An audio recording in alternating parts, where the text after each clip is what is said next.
Good evening and welcome to the regularly scheduled board meeting for Ventura Unified School District. I will call this meeting to order. Do we have any changes to the agenda? Yes, President Rodriguez, we would like to pull item 14E. Okay.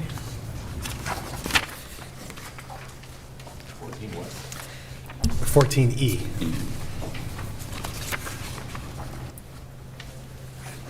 Okay. Do I have a motion to adopt the agenda as amended? So moved. Second. Thank you. Vote as follows. Trustee Forsythe? Yes. Trustee Peterson? Yes. Trustee Callahan? Yes. Trustee Dannenberg? Yes. And Trustee Rodriguez? Yes. Thank you. Motion carries 5-0. I see no comment on closed session items. So we will accept a motion to go into closed session where we will be discussing conference with legal counsel, existing litigation. The name of the case is Ventura Unified versus Ventura County Christian High School. Pupil matters pursuant to Government Code 35146, 48916, and 48918. Public employee appointment for Mound Elementary School, and public employee discipline dismissal release. Do I have a motion? A motion to approve? Second. Thank you. Vote as follows. Trustee Forsythe? Yes. Trustee Peterson? Yes. Trustee Callahan? Yes. Trustee Dannenberg? Yes. And Trustee Rodriguez? Yes. Thank you. Motion carries 5-0. Okay, we are adjourned to closed session.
Good evening, and thank you for joining us for the regularly scheduled meeting of the Ventura Unified School District Board of Trustees. My name is Sabrina Rodriguez, and I'm grateful to have you all here in attendance. If you would please join me in standing for the Pledge of Allegiance. After the Pledge of Allegiance, if you would please remain standing.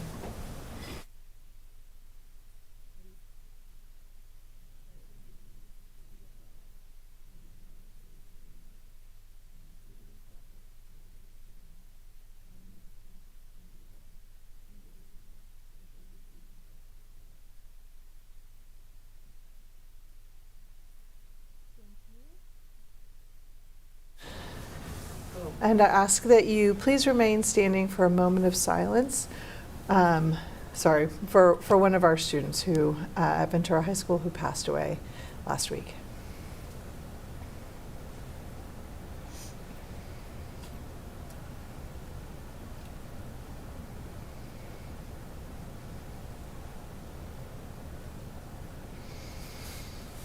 Thank you.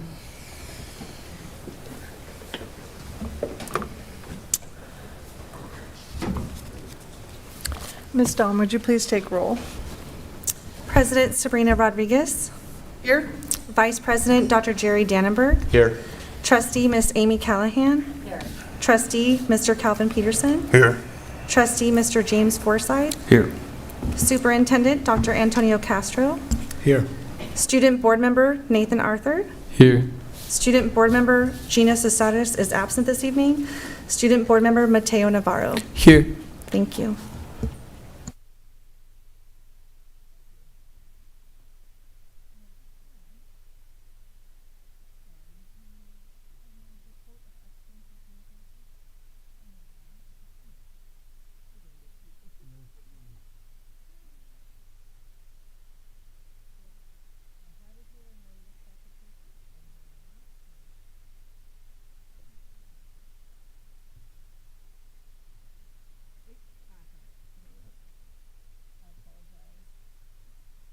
Oh, I apologize for that.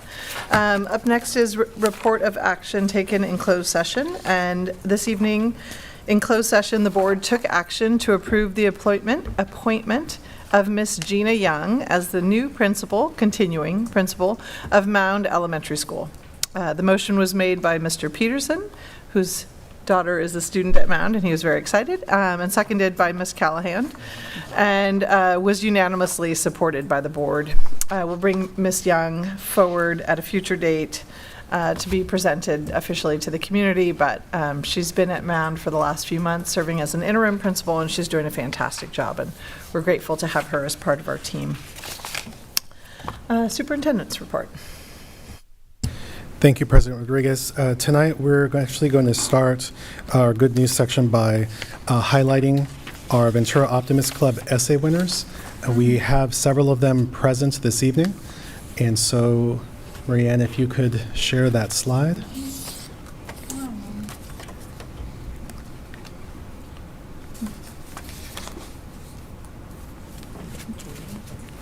Okay. If you are here as an essay winner, you and your families or anyone who may be with you, you're welcome to come and stand up at the podium right over here. If we have any of our essay winners present tonight, we would appreciate it if you could come up.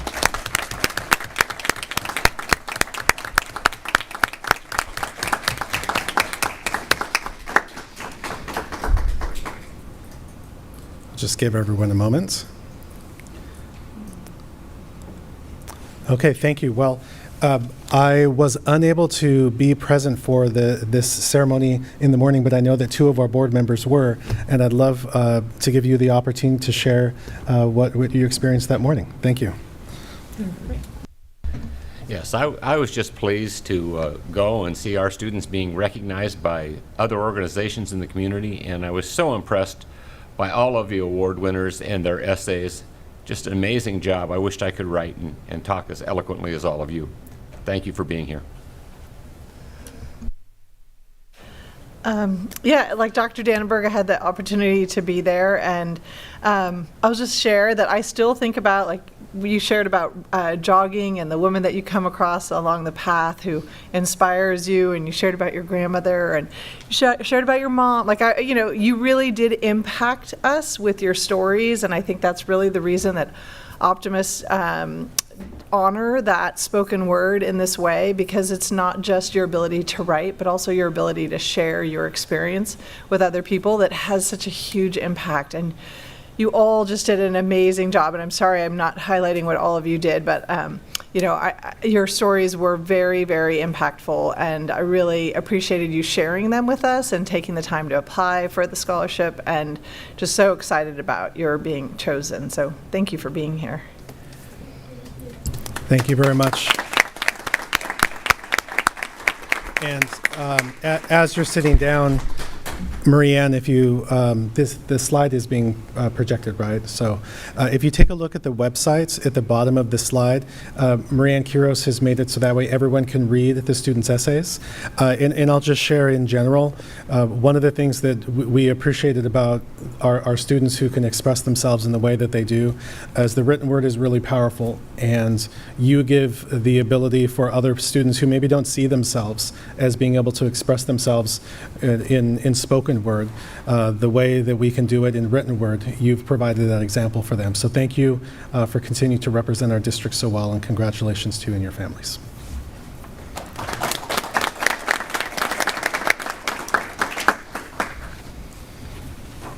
Okay, we have more good news to share. I'm going to be as brief as I can, but we have a lot of good things going on. I'll start with the good news, and then we'll move on to the gratitude awards. Okay, so real quickly, and similar to President Rodriguez, I have these things right here. I know, someone's shuffling our papers. It's exactly the leprechauns. It's the paper fairies. Well, so I'll just. Carly Donick, Cabrillo Middle School teacher, was named to the NCSS Board of Directors. National, Greg, can you go ahead and with the social studies? What's the C stand for? National Council? Yeah, National Council for the Social Studies. Okay, National Councils for Social Studies. So congratulations to her. Our Cabrillo Jazz Band and musicians placed first in the JHS Middle School Division. We have a St. Patty's Day parade. There was one junior high school band category chosen as Best in Parade. Our Ventura High School Music Wind Ensemble 2 honors earned a unanimous superior, which is remarkable for those of us who've been in band. Congratulations to them. And I want to share Carol Peak. It was named as the Education Support, or ESP, Education Support Professional of the Year.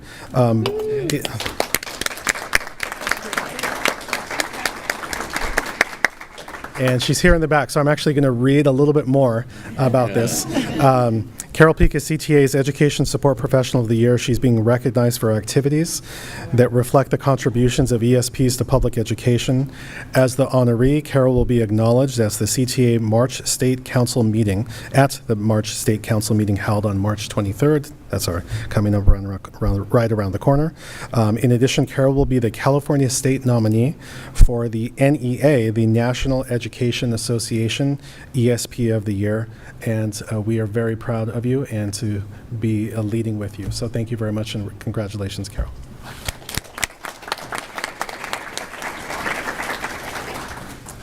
Okay, and Marianne, if you can go ahead and display the gratitude awards.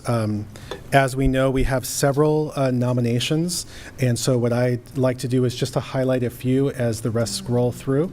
So please take a look at the names that are being recognized across the district. I'm going to go ahead and read just excerpts from a few of the nominations.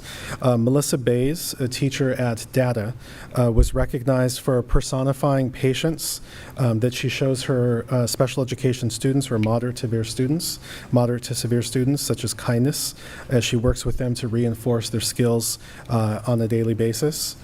Mario Velez, custodian at Buena, was appreciated for him and his entire custodial crew for bringing in 5 new acoustic shells that were delivered with not much notice. They were incredibly complex and the process was very fast, but they made themselves available to get those in place. Dr. Wise, one of our principals, the principal at Loma Vista, was recognized for his tireless service to our schools. He's attentive to parent concerns, supports the staff with timely solutions, with a strong focus on school climate. And finally, Josiah Rodriguez, a student at Anacapa Middle School, that he was noted as they were grateful to the Anacapa yearbook students for consistently going above and beyond his responsibilities as an editor, and he continues to contribute to the campus in general in that role. So congratulations to these award winners and to all those who were nominated. Thank you very much.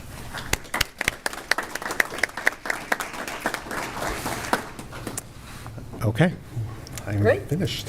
Brings us to student reports. Nathan, you ready? Great. Hi everyone, my name is Nathan Arthur. I am Buena's student body president and I will be delivering Buena's school report tonight. The first thing I would like to talk about is our Renaissance Rally. This was held on February 15th. It was the first Renaissance Rally back in the Buena High School auditorium since 2019, so it was a really nice return to tradition and normalcy. Renaissance Awards included GPA improvement, and then there was 3 levels of GPA excellence. It was silver, gold, and platinum. So we were able to celebrate students who contributed to Buena's academic excellence. We, as an ASB, ran games of limbo and competitive donut eating, which was really fun to watch. And towards the end, there was, in the second half, a surprise choreographed teacher dance towards the end. This also hadn't taken place since 2019, so it was really refreshing to see this again. It was really funny. The teachers had a really fun time doing it, so it was fun to watch. The next thing is senior ball. I talked about this last meeting. It was at the Crown Plaza from 7 to 11 p.m. This was the first senior ball and dance in general that we did dinner for a portion of it, and that was included in the ticket. That was from 7 to 8 p.m., and it was an amazing idea. And we generated a total of $24,160 in ticket sales with capacity attendance. The next thing I want to talk about is a very important topic. It is the Parent Workshop Interface. This was a series of 3 workshops that dealt with 3 different important issues throughout secondary schools. This included agencies from Interface, Bright, and then I'm going to try to pronounce this, Logrando Binestar. I tried my best. And these agencies provided information on topics ranging from drug abuse and anything parents need to know to support their children as students the best they can in schools. One of the most meaningful meetings that I have heard of was on March 2nd. It was put on in the BHS library, and it was hosted by the Wellness Center and the Counseling Department. They extended accessibility to important information regarding opioids and drug use. They addressed warning signs of mental health issues in students, and they detailed parental strategies to support students and children if there is drug use involved. And this series of meetings provided an excellent resource for information and support in the face of a very important issue in secondary schools throughout the country that many schools deal with, and some may not know how to deal with it, and I'm very glad that Buena has taken action on this. The next thing, I'm very glad to say that boys basketball for Buena has gone the farthest they've ever gone in their season out of any Ventura County high school so far. They, thank you. They made it to the Southern Championships. They won that. And in Sacramento this last Friday, the score was 59-43. Buena lost, but I think everyone kind of acknowledges that that's not what matters. The team had the best. Well, in my case, not in yours. And everyone had a good time. The team is very happy that they got to where they did, and I think everyone walked away being pleased with the season. For the next thing I would like to talk about, seniors at Buena just received their senior VUSD contracts. They were due March 3rd. This outlines plans for finishing high school successfully with attendance, grades, and mentioned activities like senior awards, grad night, and all that stuff. So we're very happy to be contributing to one of the board's priorities of student achievement and making sure that they finish high school strong and don't fall victim to senioritis. We all know that's definitely an epidemic. And then very, very happy, this is my favorite slide, to talk about our new CTE pathway we're going to offer next year at Buena. It is the First Responder CTE. This career technical education pathway focuses on firefighters, educational or emergency medical technicians, also known as EMTs, paramedics, and police. The class will likely take place at after school around 12:45 p.m. or 2:30 p.m. for 2 days a week. This is a result of the schedule change that Buena adopted starting next year, which I'm also very excited about. I'm not going to be here, but I'm glad that they did it. And then signups are going to be available with your A through Z assigned counselor in the counseling department starting soon. I'm also happy to announce that past slide, contributes to our declining, contributes, but it addresses our declining enrollment, because we hope that this new CTE is going to attract students to Buena who are prospective freshmen not really knowing what they want to do for high school. Now onto the next slide. WASC is currently visiting Buena, is the Western Association for Schools and Colleges. The visiting committee, I was pleased to meet them on Sunday at the Buena Library and introduce ourselves. They are touring our campus starting yesterday, the 13th, and their stay is coming to an end Wednesday, tomorrow, the 15th. And they've been doing classroom visits and meeting with focus groups this week and immersing themselves in the campus community to get a feel for our progress towards our goals and our self-study. So that also contributes to the Ventura Unified School District Board priority of educational options and programs and making sure that we are being the best institution that we can be. For our March Madness Spirit Week, starting this week, it began the 13th on Monday. You can see that we had Monday night in versus night out, Tuesday country versus country club, Wednesday mathletes versus athletes, Thursday basketball versus baseball, and Friday is green out. And then various lunch activities will also take place throughout the week. Monday we had music and chocolate coins. Tomorrow is going to be 4-leaf clover activity, and then Friday is going to be a coin toss and a scavenger hunt. The last thing I'll talk about is going to be our upcoming prom event. This is the last dance of the year so far. We're thinking of implementing a new dance, but not in the works yet. But as of right now, prom tickets became on sale Monday the 13th. The ticket prices are operating on a price schedule, and we're doing Enchanted Forest as our theme, which is very original. I'm excited to see how that's going to turn out. I feel like we've only done like very plain and conventional themes. And that's going to take place 8 to 11 p.m. on April 15th at the Marriott. And that wraps up this month at Buena.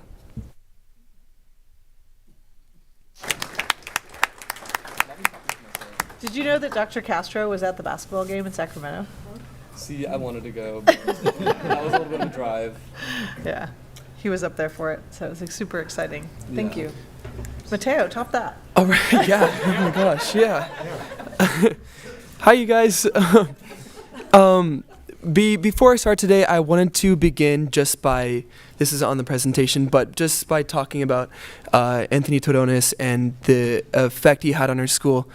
Sorry, it makes me a little emotional, but kind of seeing the emotional memorial that we had for him the last week, it was it's striking because he's such a young kid and he was taken too early. But just seeing this group of kids come out and actually talk about this kid and his experiences, and having counselors and having teachers out there that know this kid so well, was beautiful, and it was good that we put a name to this kid and we got a face to this kid, and just a lot of support from our student staff and everyone. So I want to say thank you to Ms. Rodriguez for setting it up, and it was a beautiful little ceremony. Yeah. Sorry, you guys. But moving on, what I'm going to be talking about today is culture and climate and student achievement on our campus. If you go on to the next one, we're going to be celebrating leaders on our campus. This is students and staff who have been supporting student connection, belonging, and a sense of unity and achievement on our campus overall. And just started off, we're going to be talking about MECHA. They're super, they're not unique because MECHA's been around forever, but the way that they've been taking it recently is amazing. It's a club that's focused on supporting Latino students at Ventura High School and encouraging them to pursue academics after high school, so college and higher academics. They're hoping to attend a Latin college day in UCSB in April, as well as create a scholarship opportunity accessible to everyone at Ventura High School. It's a new club that was just this year, but they're super influential. They were just at CSUCI supporting Dolores Huerta, one of my heroes for various reasons, if you guys know. I don't know. But yeah, Mecha is awesome. Next, we have Mr. McIntyre and the field studies team.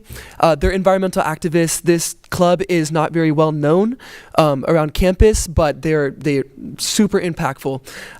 They basically, their big thing is environmental activism, as it says. But when I asked them about what they are focusing on for this year, they talked about, the recent storms, the beaches, the floods, the sewage spills. You guys know about it. I mean, just look outside. They're doing little beach walks to pick up trash around the city, but more of a bigger project. They're also going to be spending a trip on Santa Rosa, which is one of the Channel Islands, where they're going to be spending multiple nights on the island to restore and preserve the cloud forest, which is not a Mario Kart level, which is essential to the biodiversity of the islands as a whole. And then next we have Gwen Withers. She's president of the Black Student Union.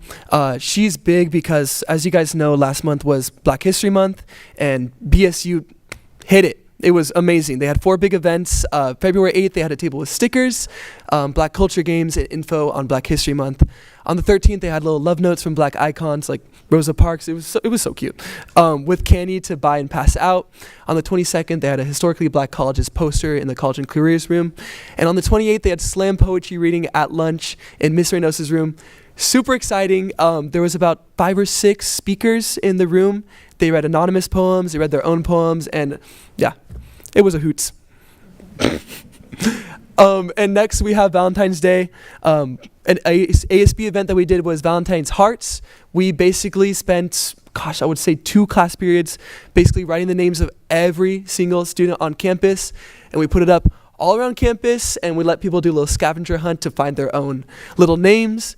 It was cute. It made people feel included in Valentine's because, there's single people out there. And next we have the Inclusion Valentine's Day dance, which was led by Interact, but ASB participated. It included the SPED classrooms, and it's so cute. It's a chance for some of the SPED classrooms to get involved in events that they won't usually get involved in. It was cute. It was wholesome. There was a lot of cha-cha sliding. Yeah.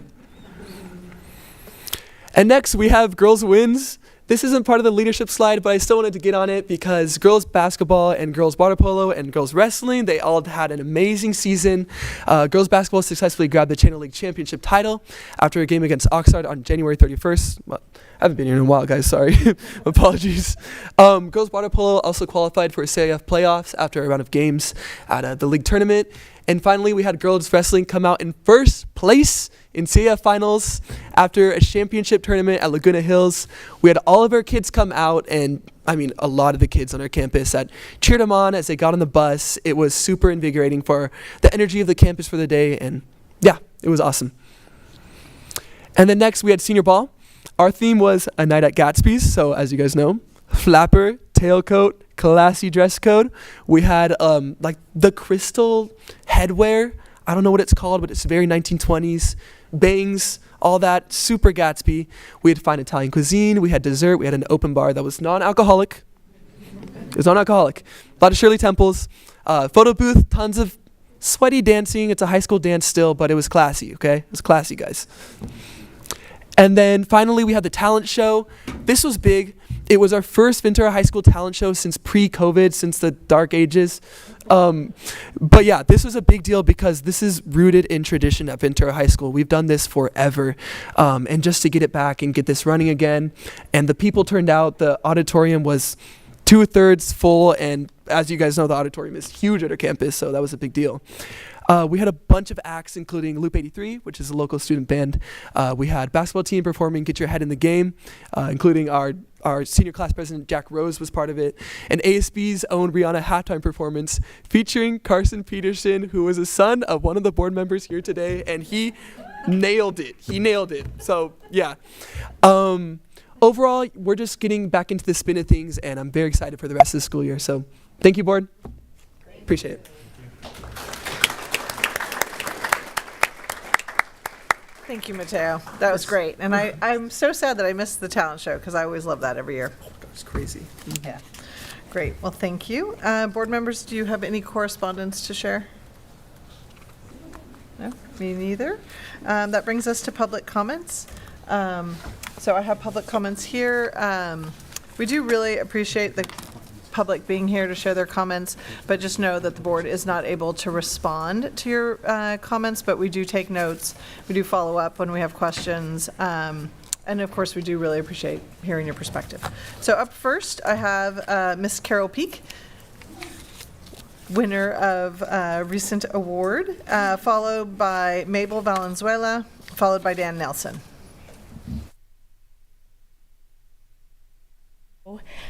Good evening. My name is Carol Peak, and I'm the president of the Ventura Education Support Professional Association. I just want to thank you so much for the acknowledgement and the kind words. When it comes to the award, I'm very honored to receive. I'm beyond proud to represent all ESPs, not just of Ventura Unified, but throughout the state of California. And, you know, as ESP of the Year, I will represent the ESPs and I will bring respect to them in their crucial professions and make sure I highlight the importance that each job category has on the lives of our students. I'm beyond humbled and I'm honored, and thank you so much, and I'm proud to be here at Ventura Unified. So just thank you. And congratulations again, so well deserved.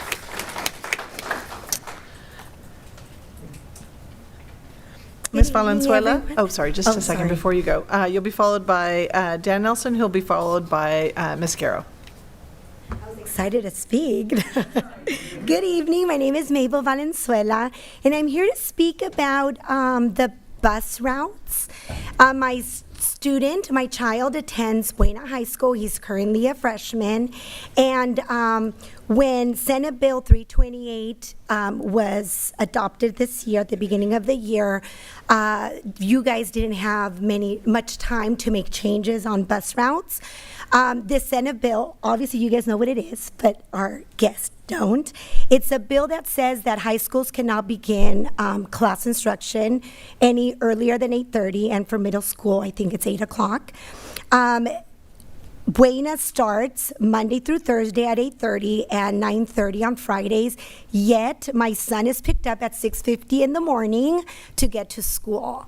I'm a working parent, my husband works, so we are not able to take him to school.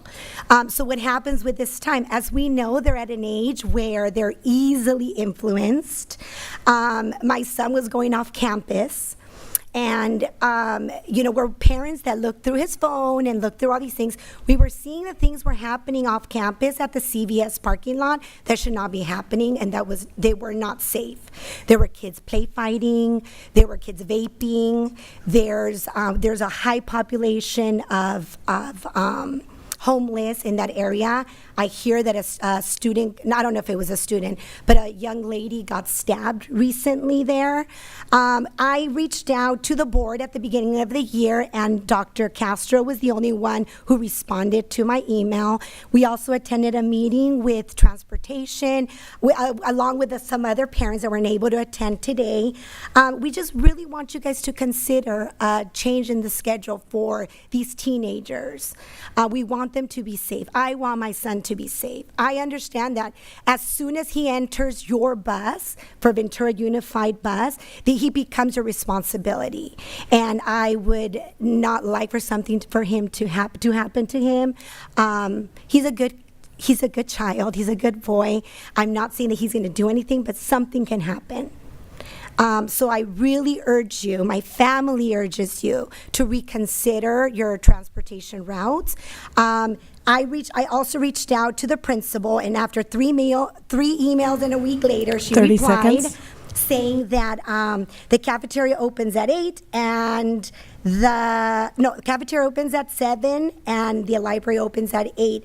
My son arrives before any office staff.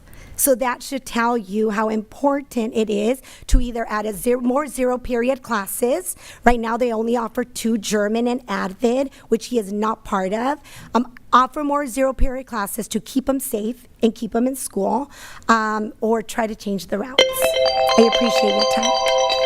Thank you. Could I just ask a clarifying question? What time does your son's bus arrive at the school? Like about 7:05, 7-ish, before 7:10. So Thank that you. means that, sorry. That's it. Sorry, that information is very helpful. Thank you.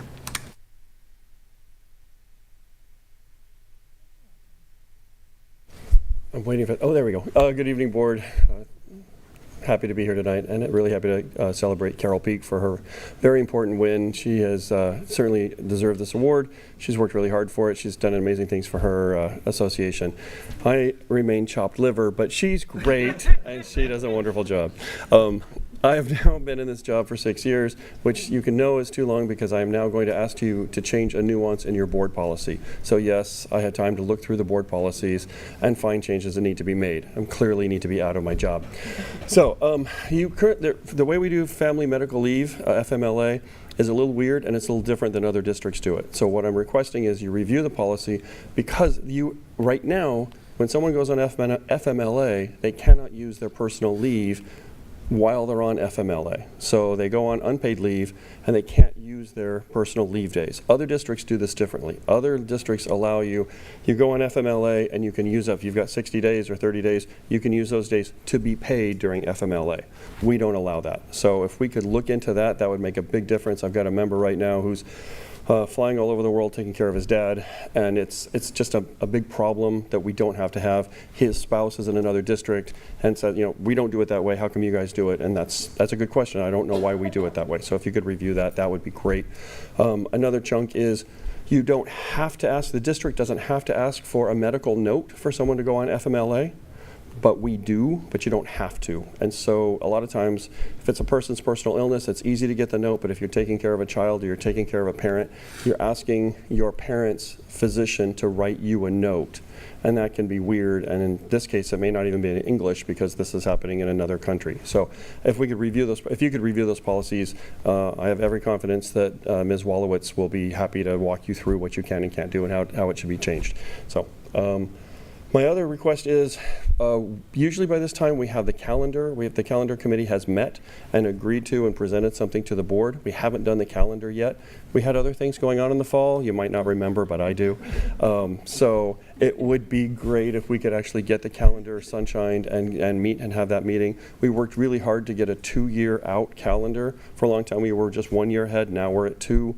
We want to make sure we stay at 2 because it really helps everybody, but mostly the folks with timeshares who really need to set it up 18 to 24 months ahead of time. So if we could get that done, it helps everybody. So that's all I got. Thanks.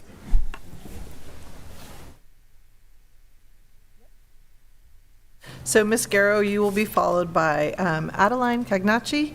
Is that Adeline? Did I get that right? Or Adeline? And Taylor Korster. Hi, I'm Ann Garrow. I'm actually here as a mother, and I am going to read something from my daughter, who is a senior at Ventura High School, in support of the dance team and our wonderful dance instructor. Hi, my name is Corinne Garrow, and I am a 4-year member of the Ventura High School dance program for the past 4 years. I've been lucky enough to be part of this amazing dance program. As a freshman, I was really scared of high school, and I was shy and closed off. Then I was approached at the school bus stop and given a dance team flyer. I decided to audition. Once I joined the dance team, it really brought me out of my shell and made me feel like I was part of a community.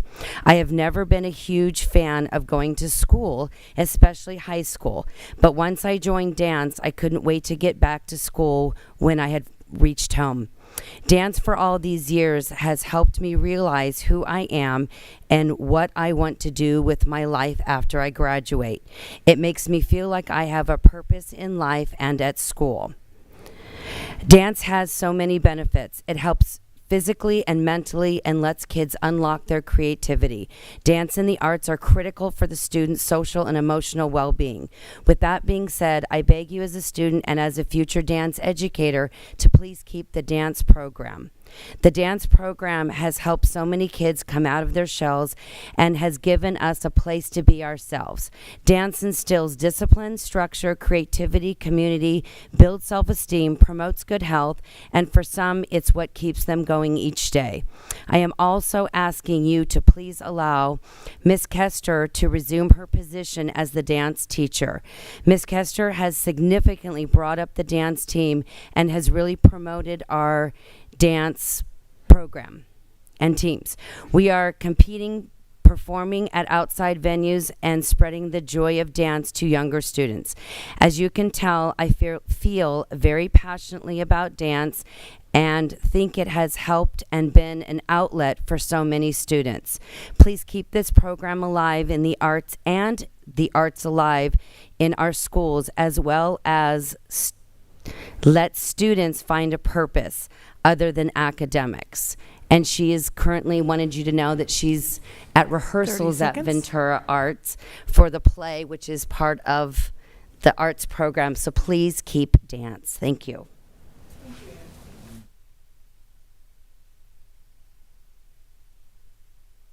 Good evening, board members and all attending. My name is Adeline Kanachi, and I'm a sophomore at Ventura High School. I'm a member of the dance team, and Corinne is my captain, who just shared her word.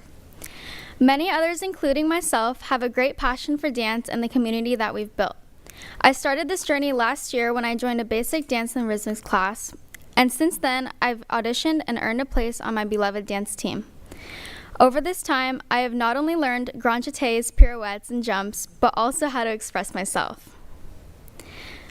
I've also learned how to build leadership skills and learn discipline, and more importantly, it has benefited my mental health and my academic performance. I want to stress the importance of this program and how it really affects our students like Corinne and myself, and just many others on our teams, in our classes, and everyone involved with this program.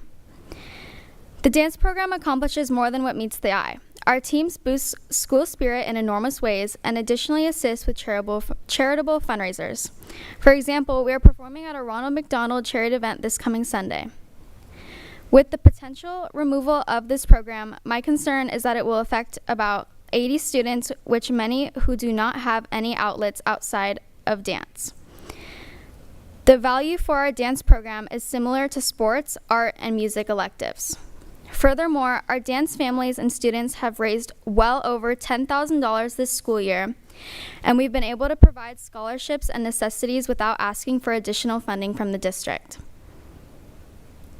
I am very proud of my teacher and the families that made this program possible for myself and my peers. Our teacher, Ms. Coester, has grown our program in an extraordinary way her recent years, and I can't imagine how far it will develop in my coming years as a junior and senior. Dancing is so much more than practices, games, and competitions. It's about developing to your fullest potential and becoming the very best version of yourself. Thank you for your time and consideration. Thank you. And Ms. Corse, could you pronounce your name for me? It's Kester. That's Kester. okay. Okay, thank you. I really dislike mispronouncing people's names, It's but totally thank fine. you for being here, Ms. Totally Kester. fine. Yes. Greetings, VUSD board members. My name is Taylor Kester. Due to contrary belief, I am a teacher, not a student, even though I look like one and can be mixed up on campus sometimes, but that's okay. So I'm the head of the dance program. Thank you for my students for being here. I currently hold a temporary status at Ventura High School, so my position is obviously not guaranteed for next year. But I just wanted to give you guys a little update here, mainly on what the dance program entails and how important dance education is, because I feel like it's sometimes not considered within school districts. Of course, our surrounding school districts are starting to catch on and involve dance programs in their schools. Oxnard Union has a dance program in almost all of their high schools, which is really awesome. But I wanted to talk about my experience for the past 3 years. So I actually took over the program for Brittany Nevison, who I became a long-term substitute for. She was in charge of the dance program before me. And then I took over for her in the middle of COVID, which was really fun. Online dance classes didn't seem too interesting to high school kiddos. I do not blame them at all, because I was not a fan of them either. But when we returned from the pandemic to in-person classes, I was left in charge of the program that was being threatened to be cut from CTE funding. had less than 40 students in it, and very unmotivated dancers. I can confidently say today that I've completely flipped the program around and turned it into one that is respected by our school site staff, has doubled in enrollment numbers, and if not tripled in enrollment numbers, and a program that is beginning to be recognized by community members and local businesses here in Ventura County. In the past 8 months, I've had dance students perform at VUSD events such as the Kermes Festival, our talent show that we just had. I had students volunteer at the St. Patrick's Day Lincoln Carnival, and right now we're actually hosting free dance classes to all of our middle school and high school students all across Ventura Unified. Ventura High dance students have given back to our community as well. One of my goals when I took over the dance program was for them to be involved in the community performing, but to also give back. So with that being said, I hosted a clothing drive with Mercy House, and we plan to volunteer at local food shelters here within the next coming months. I'm proud to announce that the Ventura High Dance and Hip Hop team attended their very first regional dance competition in February, placing 3rd and 5th place against 10 other schools across California. This is only the beginning of winning VUSD trophies with our dance program.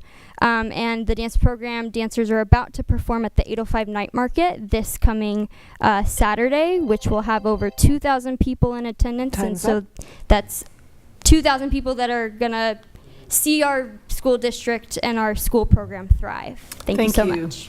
Thank you for being here. Okay, well, thank you to all of our public speakers. I appreciate that. And it's great to hear about the dance program. Okay, this brings us to the action portion of our agenda. Up first is 14A, resolution authorizing the issuance of and sale of general obligation bonds for the election of 2022, Series A, in a principal amount not to exceed $113 million. Mr. Mirza. Good evening, board members. So tonight we have John Isom from Isom Advisors Group. He serves as a financial advisor to the district and related to the bonds to come and talk to you guys about the next steps of the process of, after this resolution is issued and what this resolution means to our district. Good evening. Can everyone, yeah, you can hear me? Okay. Good evening, members of the board and administration and members of the community. It feels like it's too late to say congratulations, but it's my first chance to say that to you in person. But congratulations. A major, major victory for the community here in Ventura. So I'm John Isom with Isom Advisors. We're the district's financial advisor. The last few times prior to this old election, I've been here talking about refunding bonds. And today I'm going to talk to you about new money bonds and specifically our first sale. So there's a lot of similarities between the two for those that went through the refundings in the past. So some of this might be a little bit of a refresher, but in essence, what we have before you is this resolution that, if approved by the district, does a couple of things. One, it authorizes and gives the green light to go ahead and sell up to $113 million in bonds. It directs certain participants, specifically the county, to do things on your behalf. For example, set up a construction fund, set up a debt service fund. It also deputizes the district administration to go ahead and get this thing done on behalf of the district. Because the resolution that you have, of course, is in its final form, but then there are all these other form documents, many of which that have some blanks. But the resolution says, hey, these other form documents, even those with a few blanks, they're 95% there. They won't be 100% until the bonds are actually priced. So we understand that we can't have 100% perfection on all these other documents. But with the resolution itself, we are giving direction again to the administrative team, to the financing team to go ahead and get these things completed on your behalf. So very briefly, the process from here. I'd like to break it down in really in three different components when you're talking about what goes into a bond sale. The first is establishing the legal parameters, and that's what we're doing here. bond counsel whose job is to ensure that these meet the IRS laws for tax-exempt financing, meaning those people that buy them don't pay taxes on their interest earnings. They set up these parameters and they provide all of the legal documents. Upon approval of that, you're giving us direction to take on phase 2, which is to go get the bonds rated and insured. And what's interesting is just like we all individually have ratings or a credit score, and the better our credit score is, the cheaper it is for us to borrow money, whether it's a house or a car or whatever we're borrowing money for. If you have a good credit score, it's lower interest rates for you. The same is true for school districts. The difference here is we get to make our best effort in telling our story, in this case, the Ventura Unified story. So we meet with the rating agencies. We put together this big 30-page presentation that highlights all the great things about Ventura County, Ventura Unified, the economy, the tax base, you guys. It's all part of that because they grade us on all of these different criteria. When we get a strong credit rating back, and I'm convinced we will, we may consider to buy insurance. And insurance allows you to trade at a rating that's higher than your underlying rating. So if you were an A-plus district, for example, you bought insurance, you get to trade as a AA district because that's what their insurers are rated as. So having a AA insured oftentimes is better than having an A-plus without insurance, even after paying for the insurance policy. But that's a cost-benefit analysis that we assist the district on. I'm optimistic. I'm hopeful that we'll be able to get a AA rating and not need the insurance. So that's phase 2, which is getting the bonds prepped for sale. And once those bonds are ready for sale, then we have the actual sale itself. If you've been following the news the last few days, been a bit of a roller coaster. However, bad news for most people, and by that I mean stock markets going down, banks are failing, wars going on, et cetera, is actually good news for districts selling bonds. Because investors, they want to get their money out of those riskier investments and put them into the most conservative, safe investments, which are United States Treasuries and bonds.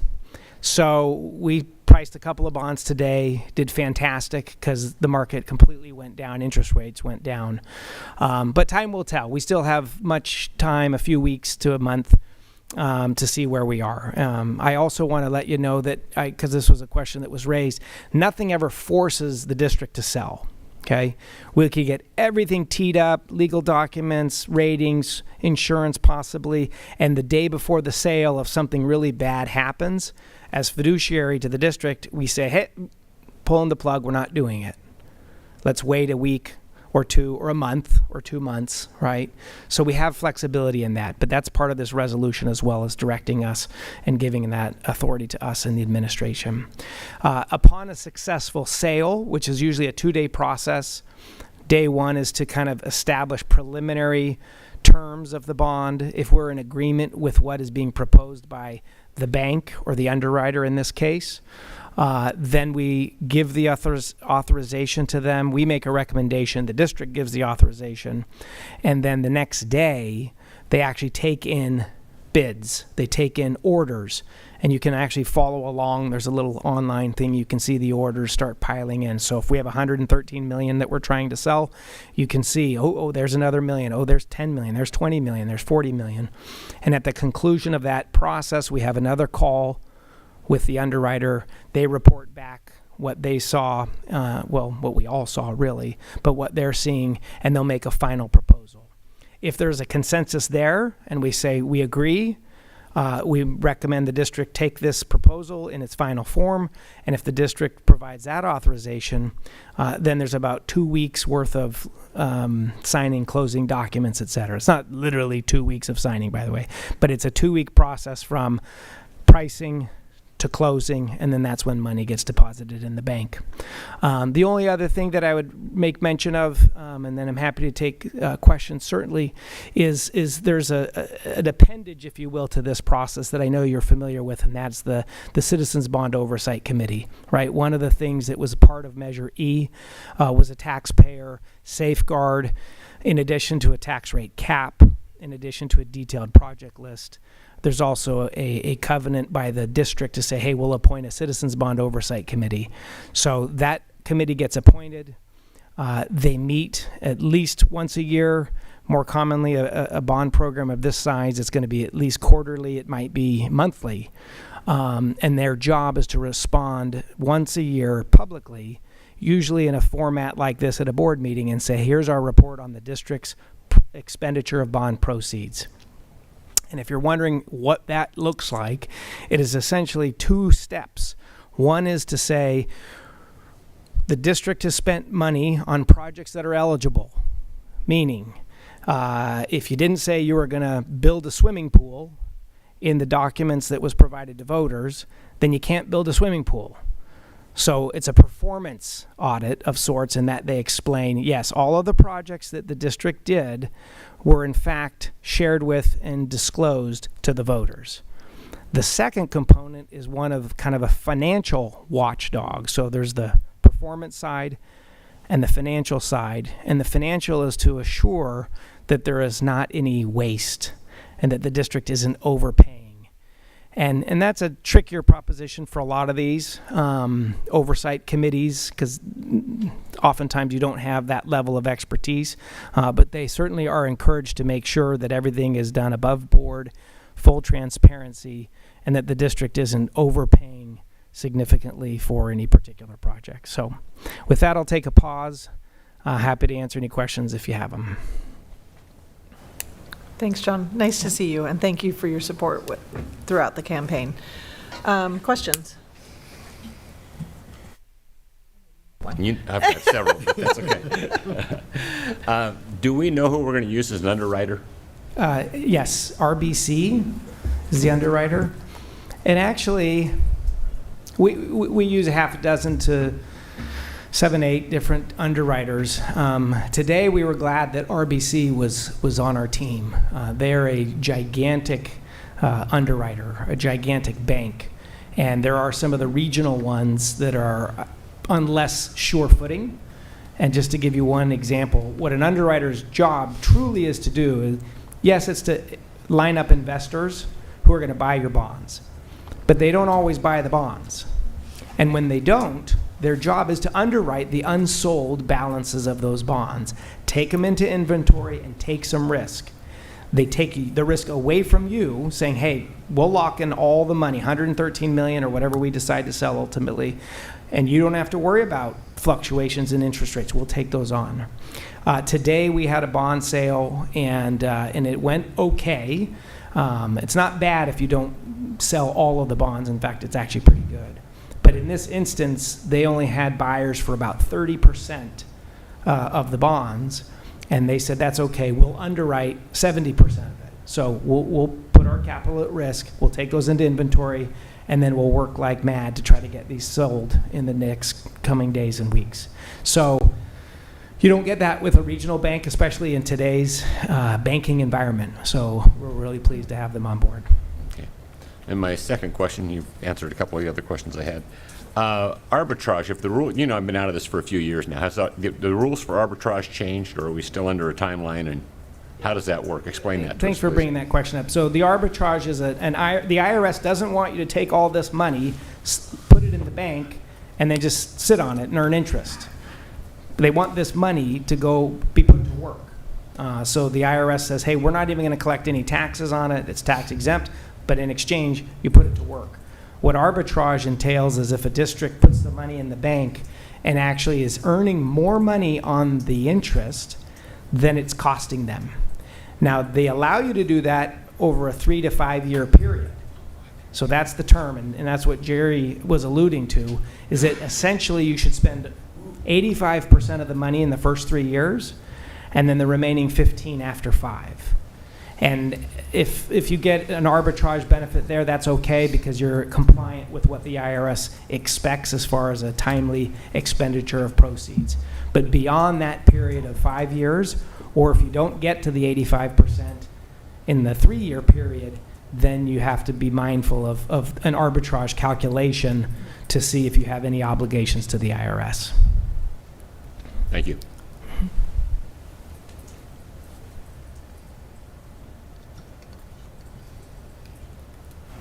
Hi, thank you. I just had a couple of just questions. Touch your microphone. Oh, I did not touch the microphone. So, pardon, Mr. Isom. So I'm just wondering, with this particular bond, it's my understanding after we looked at the last board meeting, can you just kind of give us a relative example of how large of a bond this is? I just kind of want to put that in perspective for the state and also for the county from your own experience. Are you speaking to this first sale of an estimated $113 million? The or are you talking about the 434. I mean, it's sizable. I mean, Okay. definitely. I mean, it's a significant bond program. You have a significant amount of school sites as well. But I would put it in definitely the upper quartile. Okay. But probably not top 10. I mean, Okay. there's some very large districts: LA Unified, San Diego Unified, Fresno Unified, et cetera.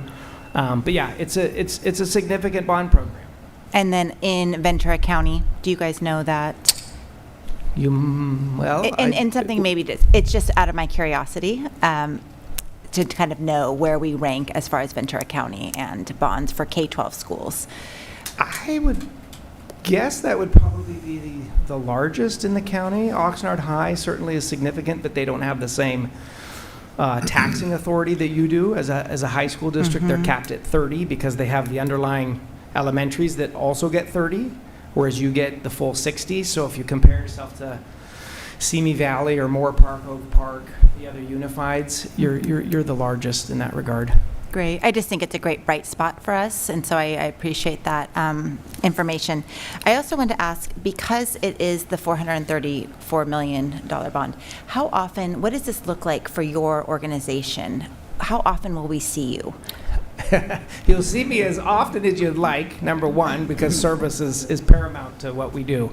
What we do is at least every year, we're updating the district staff to say, hey, here's an update on your tax base. Here's an update on interest rates. And I want to hear from you how you're doing spending the money. And this first bond sale, we kind of went back and forth a little bit about, okay, well, how much money do we try to get? You want to get a big chunk of money, but not so much that you run into the problem Jerry cited, which is getting it all spent within a reasonable time. You also don't want to get bonds at a high interest rate if you can avoid it, right? So there are all these things that go into it. But the Series A sale is usually the one that you just say, this is a pretty good guesstimate, and let's put that on there. By Series B, which will be 2 years out, I would say, the district will have spent a fair amount of money on its architects and its construction managers. And you'll say, these are our priority projects. You as a board have given direction on what we want to spend the money on. And someone has actually said, all right, this is how much it's actually going to cost, right? We now know how much it's going to cost to modernize these classrooms or to build this particular facility. Up until now, you wouldn't spend the hundreds of thousands or millions of dollars to get those estimates. But with this seed money, if you want to call it that, on Series A, you'll get a much better sense. But generally, most districts see us in a let's sell the next series of bonds every 2 to 3 years. So and it's usually 2 years, districts get going pretty good. But there are certain considerations like assessed value. Like I said, we'll meet with staff and say, hey, your assessed value, it exceeded expectations. Great, good news. We can get the bonds sooner, or we can get more for the same time period sale. Conversely, hey, bad news, and this is what happened in the Great Recession. Your assessed value went down, or it only grew at like 1%. We might have to delay by a year the next sale, or we'll just get a smaller amount for the same time period in that particular sale. So every year we look at assessed value, we look at interest rates, we look at your project needs. We come back to the district and say, okay, what do you guys think? What do you need?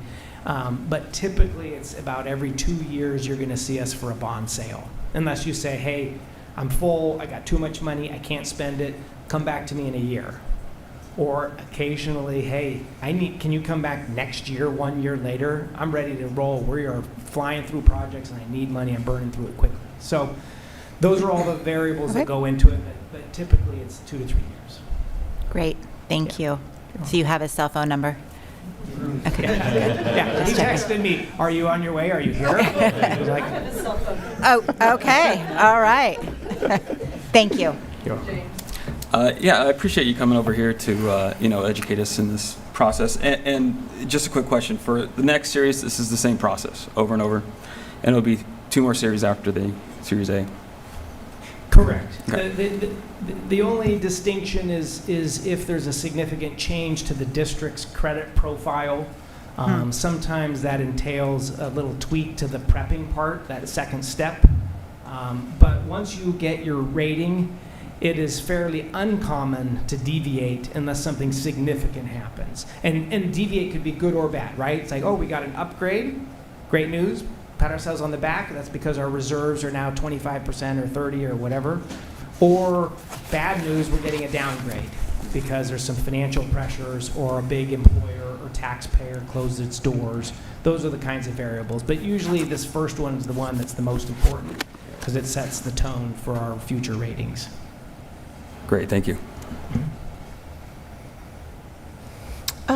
I was going to ask, you mentioned, the last time we saw you when we refinanced. So for the benefit of the public who maybe wasn't paying attention back then, could you explain what the district did a few years ago? Yeah, and we did a couple of them, if you remember. Just like a home mortgage, a bond can be refinanced. You can say, hey, interest rates are lower than what I'm paying. I can lower my payments by swapping out the higher interest rates for lower interest rates. So the last couple of years that you did see us in 2020 and 2021, we came to the district and said, hey, we can save the taxpayers money.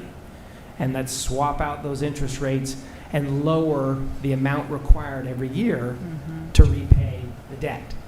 And the source of those funding is, of course, tax dollars, right? So the translation, when you refund debt and you lower the payments, you're lowering the tax rate for all voters. That will still be true here. So you sell at $113 million, it locks in. We might say, interest rates are a little bit high, but we need the money, so we'll go ahead and do it anyway.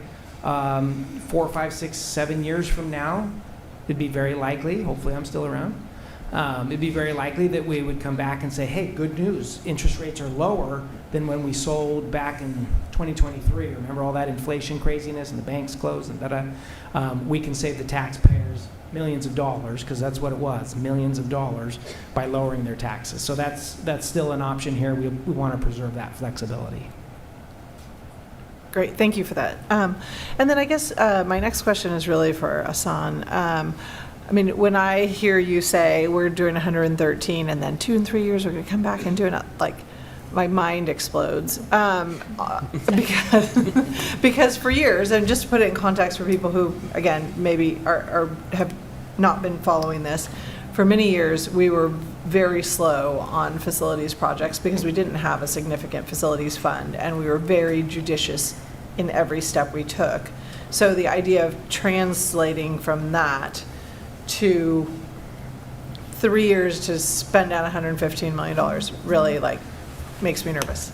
Yeah, so working with Terry Allison, our facilities director, and looking over the facilities master plan that was developed by the district, like you said, in the previous years we were very slow. So what happened at that same time is our facilities continued to deteriorate and have, infrastructure needs, major infrastructure needs. So with the various projects that are coming right out of the gate, like playgrounds, roofing, HVAC, plumbing infrastructure, renovations at the pool, theater renovations, stadium lights, we have a whole list of projects that we're going to be fully confident that we'll be able to fully spend that $113 million.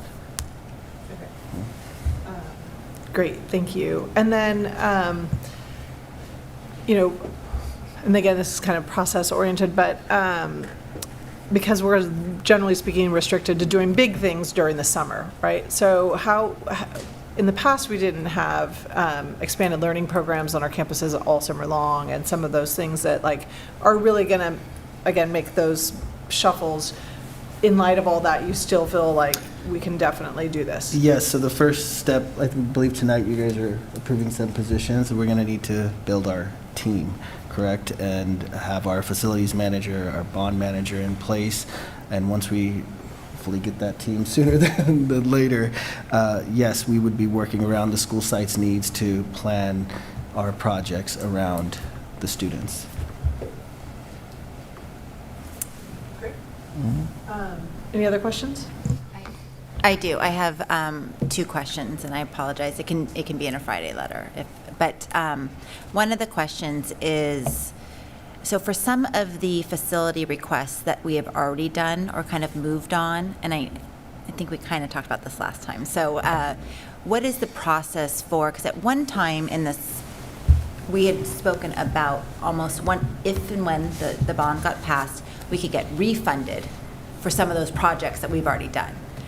Air conditioning, foundation at Poinsettia. There's just a handful. Believe me, I'm not going to go through the entire exact list. But what's that process? Is that in play? And really, not only for my knowledge, but also for the public's. So we are able to go back up till March 2022 for projects that have been identified in the facilities master plan that we've already spent general fund dollars on to reimburse ourselves back for projects that meet the criteria and fall into the facilities master plan projects that are approved. Great, so that would include Sarah School air conditioning. Maybe if I can request a list of what some of those are. That would be the first thing we're going to look at. Okay. Once we go through the resolution process of starting to issue the jumping bonds, ahead. is looking at all the expenditures that we've already incurred and what we could recoup. I appreciate that. Yeah. Thank you. Thanks for that information. Yeah, John, just one more quick question. Will you explain bond counsel to us and who we're going to use and why that person versus, we have a lot of general counsels we use now, but there's some specialties here at play. Yeah, you bet. Bond counsel is essentially a specialized law firm or group of attorneys whose specialty is that of the issuance of bonds. Extends even beyond bonds and gets into tax counsel. So it's really a team of different attorneys. We're using Jones Hall, which is one of the top bond counsels in the state of California. They exclusively do bond counsel work for municipalities with an emphasis on school districts. They have a significant presence both in the county and in the state, and I believe they've worked in the district for 20 years, maybe 25 years. So they have that institutional knowledge as well. We like them. I mean, like the underwriters, we work with multiple underwriters, we work with multiple bond counsels, but these guys are very good, and that's who you have on your team. Thank you.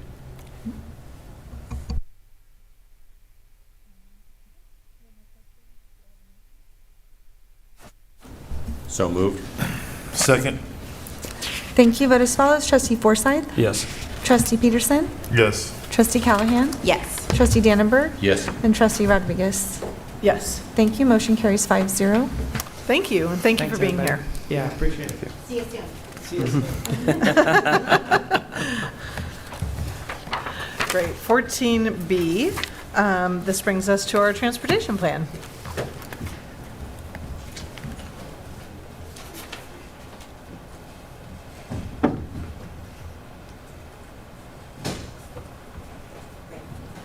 Is this on? Hello? Yes. Okay, good evening, board members. So tonight, myself and Ari will be presenting to you our transportation plan for this upcoming school year. So we're going to be reviewing Assembly Bill 181, going over estimated reimbursements, talking to you guys about the feedback that we received from our stakeholder or educational partners' feedback. Then Ari will jump in and discuss the current plan and how he's operating right now, talk about the new priorities that are based off of the new Assembly Bill, and then some of the challenges and benefits.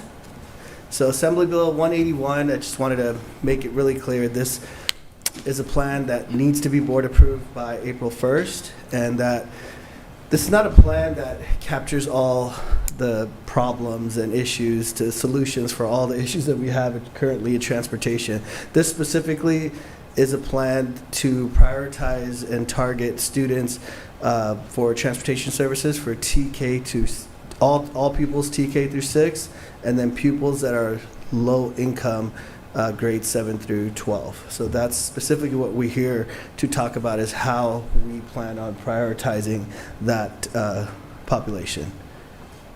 So estimated reimbursement. So currently, right now, the total estimated reimbursement sits at around what, 3 million. And so what that means is our total transportation reimbursement from the state is estimated at 3 million, but currently we already receive part of our LCFF local control funding. We already receive a transportation add-on, which is 1.3 million.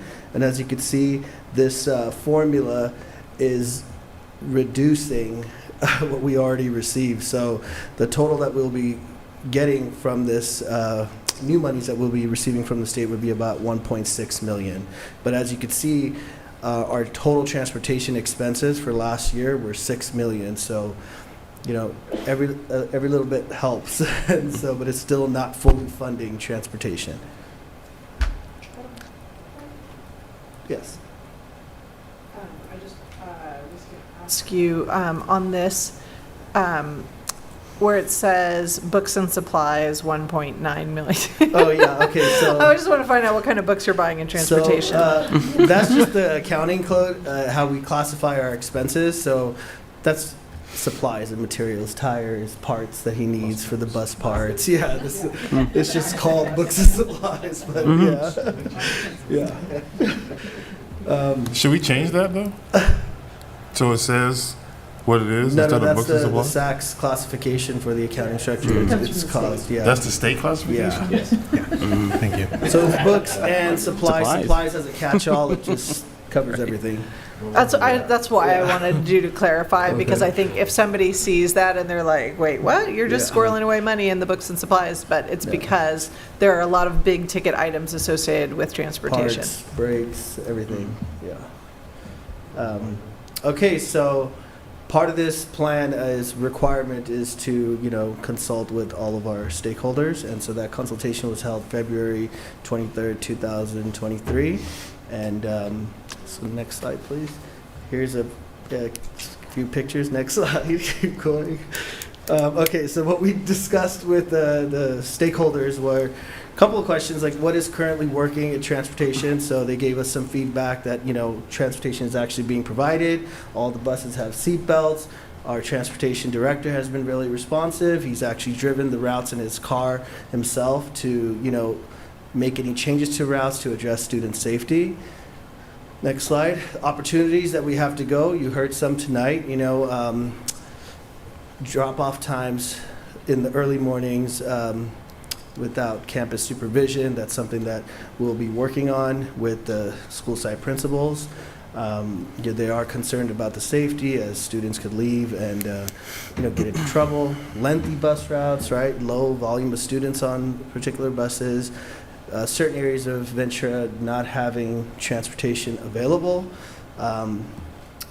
Varying drop-off times at school make it difficult. We have a huge shortage of drivers, and the Traversa app was an issue. That's our routing software and our system that we look at to, I guess the parents could look and see where the buses are at the current moment. And it was a huge push to obviously hire more bus drivers. And yes. Anybody besides me have questions? No? Okay. I noticed on there the shuttle buses, and so I just was wondering if you could explain the difference between, I'm assuming those are the buses that go from, our comprehensive high school to school of choice? Yes, good evening. Those are the buses that would go from high school maybe to Foothill, or we also have shuttle buses going from the middle schools to Data and Anacapa, stuff like that. Okay. My turn? Yeah. Great. Well, good evening. Those of you that don't know me, because I know there's a couple of new trustees that I've seen you, but this is the first time in person. But my name is Ari Weiberg. I'm the Director of Transportation, so nice to meet both of you. It's nice to meet you too, because we've heard your name a lot, but we've never seen you. So Oh, good. it's good to meet you in person. I guess I get lucky that I don't have to come to a lot of board meetings. So our current situation is that right now we are transporting all special ed children that have IEP in their, that have transportation written in their IEP. We are also transporting all general ed students that are grades K through 12 that live outside of their the walk zone, and I'll explain about the walk zones here in just a minute. And we do not transport students that are attending a school based on school of choice. So they are not eligible at the current time for transportation. Okay, so walk zones. Depending on what grade your child is in, if you're from K to 3, the walk zone is 3/4 of a mile to your home elementary school. Grades 4 to 5 is 1 mile, 6 to 8 is 2 miles, and high school is 3 miles. And so any children that live within that mileage would not qualify for transportation. They have to live outside of that mileage. And so here's an example of what the walk zones look like. So if you look at in my computer it looked orange, but it's kind of brownish. I don't know, pink. I don't know what color that is, but this is for Will Rogers. This is the pink area is their enrollment boundary.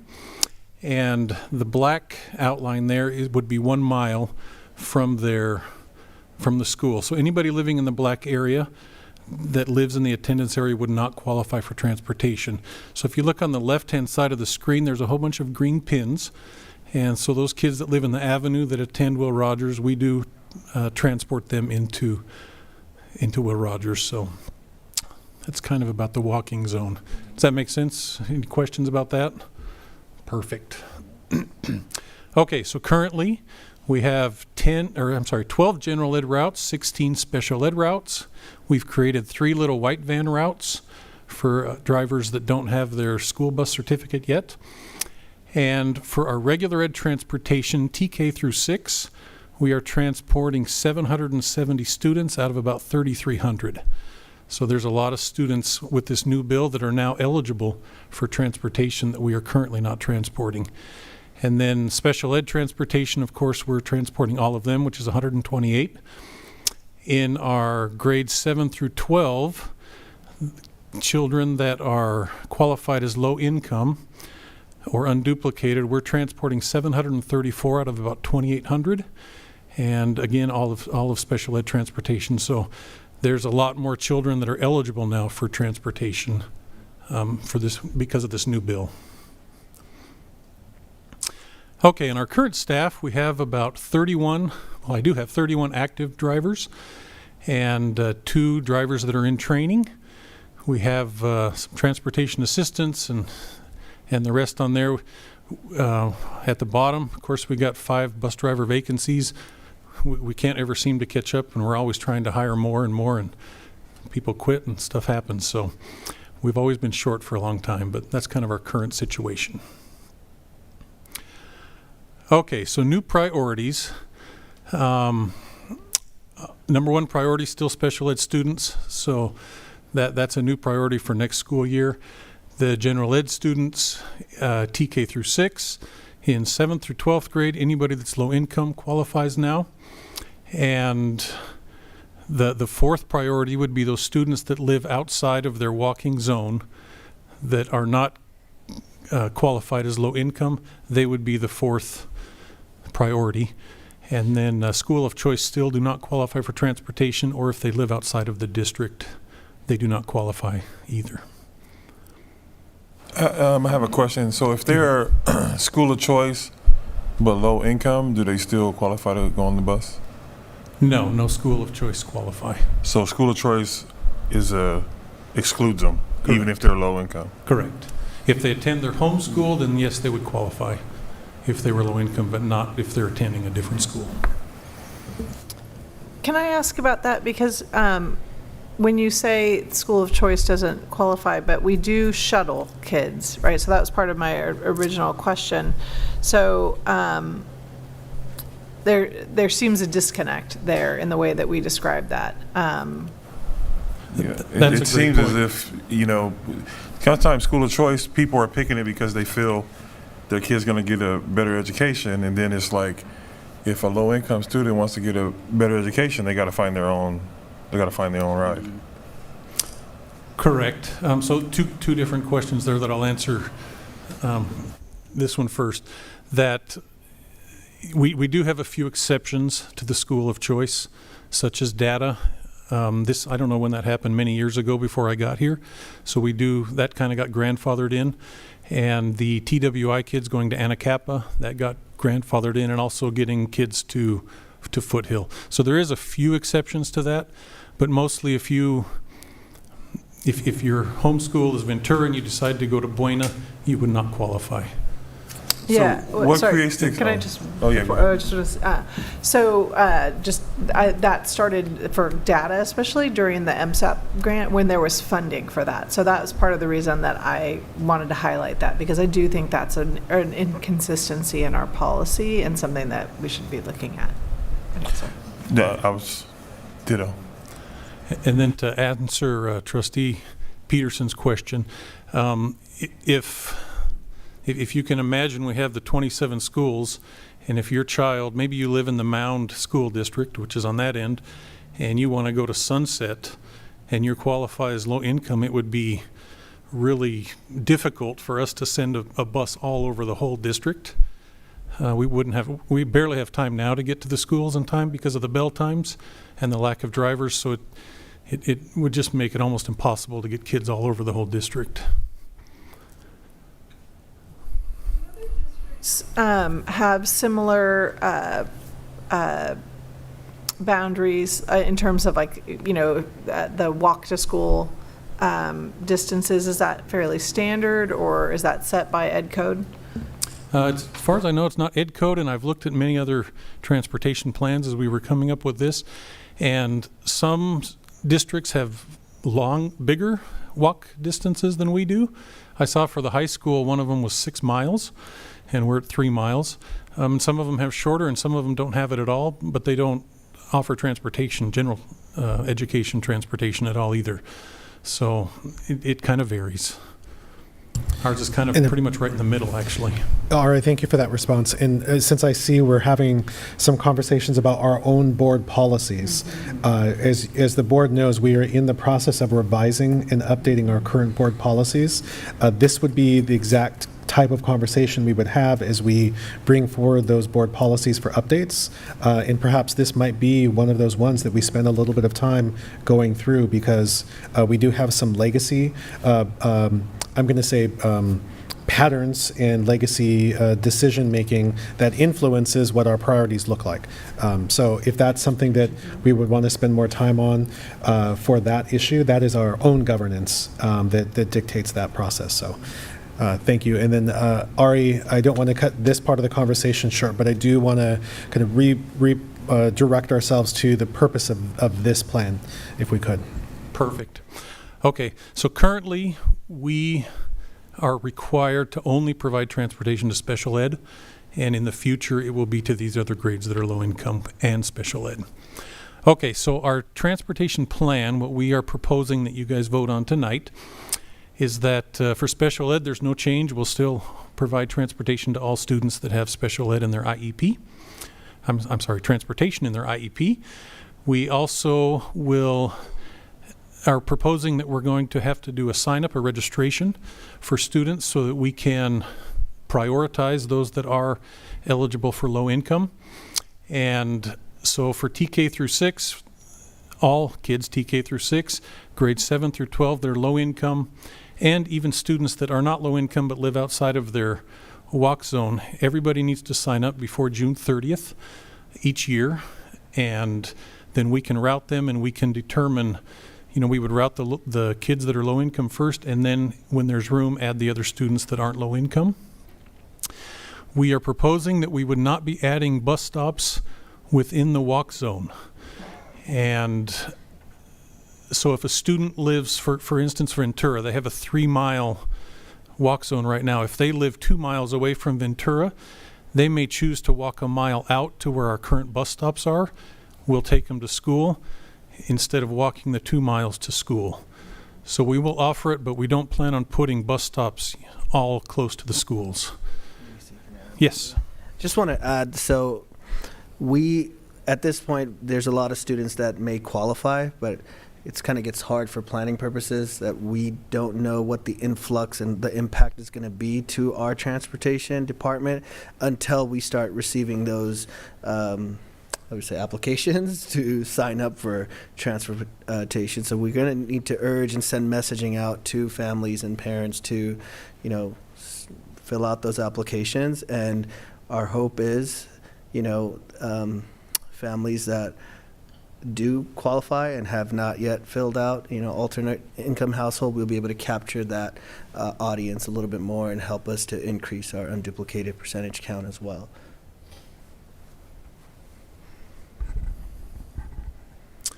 Okay, and then the 6th part of the plan was anybody that registers after June 30th would be placed on a waiting list, and then we would add them as space permits. Also, number 7, we do have bus cards that the students are supposed to scan on and off of the bus. And so if a student isn't scanning for more than 10 days in a row, we may remove them from a route to allow space for another child that's on the waiting list, unless the family calls with some kind of request that their child's sick or something like that. And part of the plan, too, is we are not allowed to charge for transportation for any student that's considered unduplicated. We don't charge anyway. Which we don't charge now anyway, yeah. But I've heard it, sometimes it's been brought up before. And all right, Before you continue, I just wanted to see if anyone had questions or...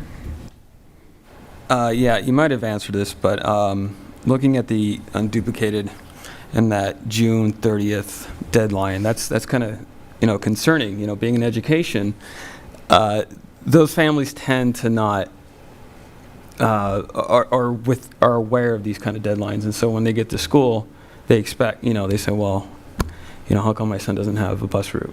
So how are we kind of making this known that this deadline says you need to do it now or you're going to be on a wait list? How are we going to make that to not only the unduplicated but Spanish speaking and those kind of families? Great question. I will be working directly with Transportation and Asan to ensure that our families are aware through Parent Square, through our Facebook, through our websites, through all the newsletters we send, in addition to the communications sent home by schools. There will be a massive push to ensure that our parents are aware of this. We have done similar types of things, especially I believe during COVID, to find out who wanted to come back, who didn't want to come back. We actually got a very good return rate. Much of that will also include a principal message home that includes a voicemail so that they really pay attention to this, in addition to videos and things that we'll be doing as well as why it's important and some of the changes as we pull that together. So we'll be working together in partnership to ensure that they have all that information. Okay, great. That's wonderful. Thank you. And I think I think part of that message is going to include that, the only way to qualify, to be no cost is we have a student information system that we identify students and, what category they fall under. It's going to be very important to send that message home with the families that we need them to we need to capture that information. So just filling out a transportation request doesn't necessarily mean that you would fall into that category. The only way we would capture it is to fill out those alternate meal income forms. How do you intend to deal with families that move in after your deadline of getting this information? We get lots of new families that move in even through the first month of school. So what are our plans for trying to accommodate those families? So as far as we can, we're going to try to fill up the buses. And obviously we have a limited amount of buses and staff to drive them. So we're going to route the buses to be full. And so they would have to go on a waiting list until we can find room for them. A lot of times I've noticed that sometimes people will sign up and then they don't end up riding.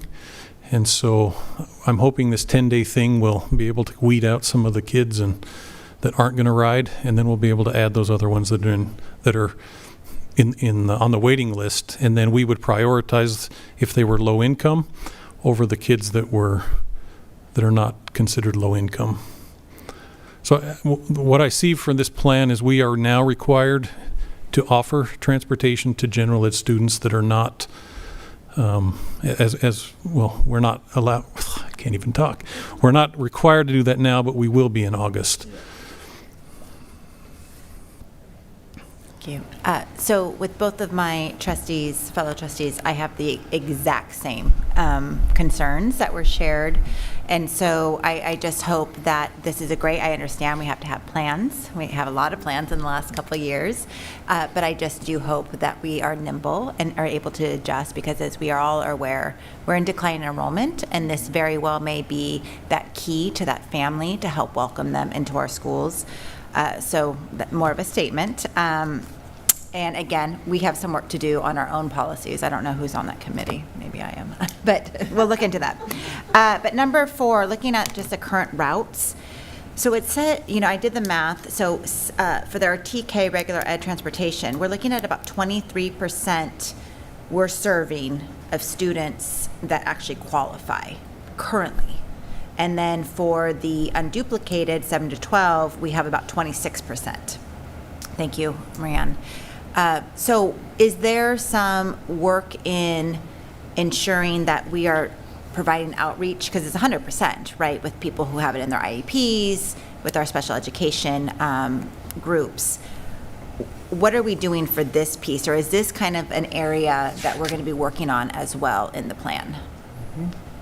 So we now, because of Parent Square, have the capability of targeting more of our groups. And so the regular education transportation and special ed well, they're already at 100%. So the regular ed transportation will be put into a group, and targeted messaging will go directly to them in addition to all of the general messaging that will be going out. We obviously do everything in English and Spanish, as we have been for quite some time now. In addition, to address the concern about new students, we will be doing various pop-up events for outreach events. One of the first ones we'll be doing is the 4th of July parade, so that's obviously after the June deadline.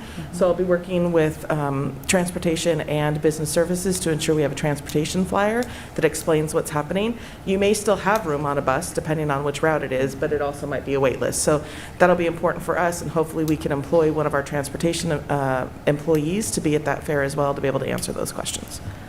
And will our new software tool, Transverse, or any of that, will that help you guys with more live data to be able to adjust? Definitely, as this gets rolled out? Okay. Yes, it allows us to pull reports and see things. And I do want to clarify, too, the number 4 up there. Yeah, the please. 3,300 kids, a lot of those kids would live in the walk zone.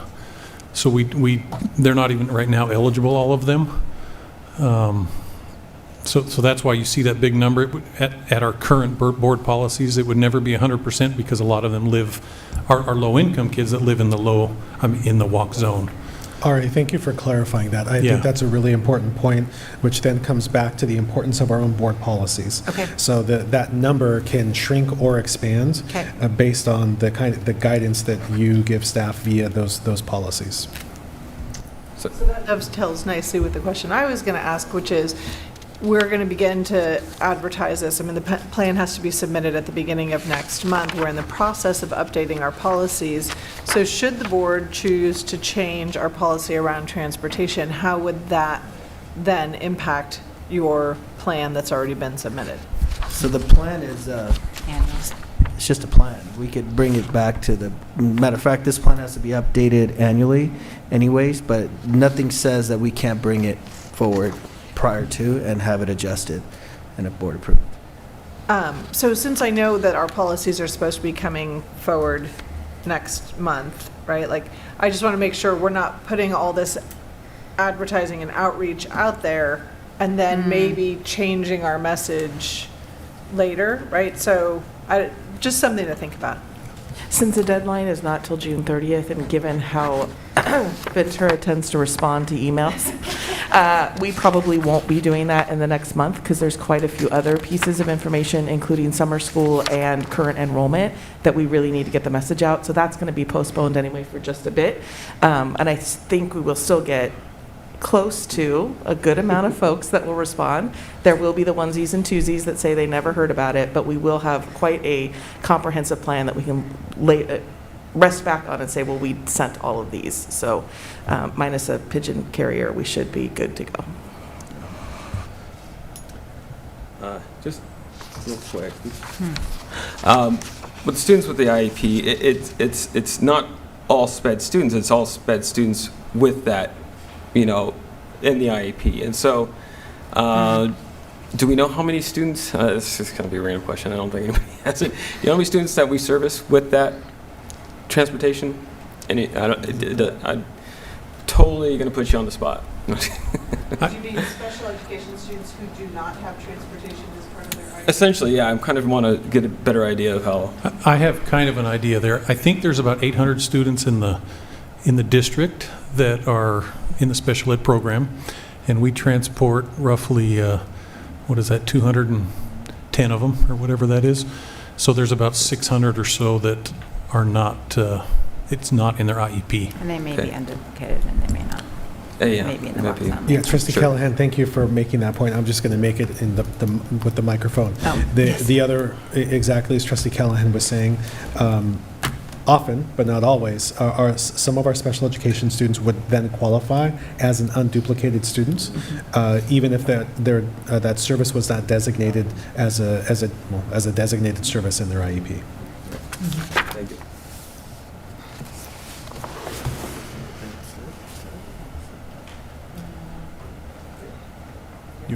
I think that's it. We talked about the bus driver shortage. We know the potential of increasing your household alternate income forms. So yeah, and then we have potential, working with our local transit with the city, because currently, the students are able to ride on those city buses for free, but we don't know if that's going to continue. And so we'll be connecting with our local transit system with the city to see about some sort of partnership. So, trustees, although this is a first read, there is an April 1st deadline. So if people are comfortable with this, we do need to take action. And while you're thinking about that, I just wanted to say, Ari, you jumped into this position during one of the hardest times for transportation imaginable. And I have always appreciated your willingness to meet with parents, to resolve problems, to support our bus drivers through all sorts of changes with the COVID protocols and all of the things we were doing, and how, you were able to help them adjust to what our bus drivers have had to do, which is an enormous responsibility. So thank you for all of that. You don't come here very often. Thank you. So didn't get a chance to say that before, but really appreciate it. And, hear a lot from parents about how responsive you are to their requests. So just, wanted you to hear that. Great, thank you. Do I have a motion? So moved. Second. Thank you. Vote as follows. Trustee Forsythe? Yes. Trustee Peterson? Yes. Trustee Callahan? Yes. Trustee Dannenberg? Yes. And Trustee Rodriguez? Yes. Thank you. Motion carries 5-0. Great, thank you. Thank you. And with that, as is our new custom, we're going to take a short recess since it's 8:40 and we were supposed to do that at 8:30. We'll take a 10-minute recess and then we will be back. Thank you. You're welcome.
Great, thank you for allowing us to take that short recess. We all feel better now. That brings us to item 14C, approval of K-12 schools and adult education comprehensive safety plan for the 22-23 school year. And I did, prior to the meeting, receive a few emails and text questions about this, and so I just wanted to address. I asked the question of Ms. Quiros about them not being an attachment, and so I wanted to ask that a question again in open session. Dr. Bayless, I don't know if you want to address that. Yeah, I'm happy to address that. These safety plans are constructed with our community partners, primarily our SRO and Ventura Police partners, in addition to Ventura County Fire and risk management. And so there are some sensitive details in the plans for the safety of our students, and so that's the primary reason why the details are not attached as an attachment. Great, thank you. And if a parent had a concern about it, what's the protocol for viewing this? The safety plans, I believe, can be requested and viewed through Student Support Services, through primarily through Maria Elisa, who is here with us tonight, and that request can be made through her. And then Ms. Quiros, I had the impression you have something to add.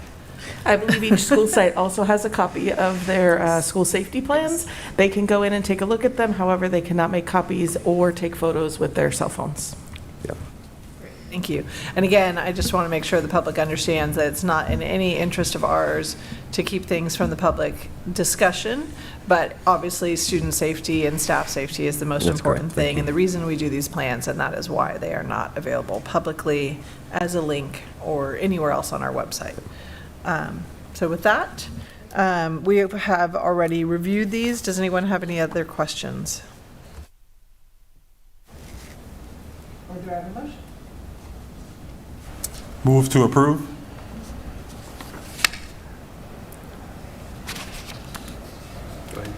Go ahead. Second.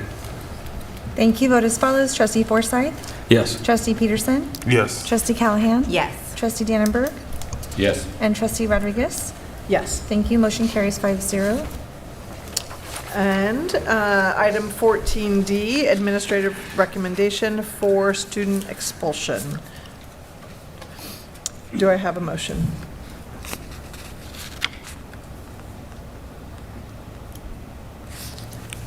So Motion.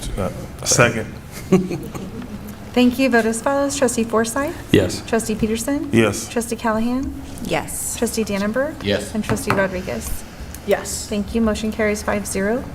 And I don't know why, but I don't always say this, but I guess I should, that for people who might be watching, there's a reason we don't discuss student expulsions openly in public for student privacy, but those items are taken very seriously by the board and staff, and are a lot of due diligence goes into making those decisions. It's never made lightly.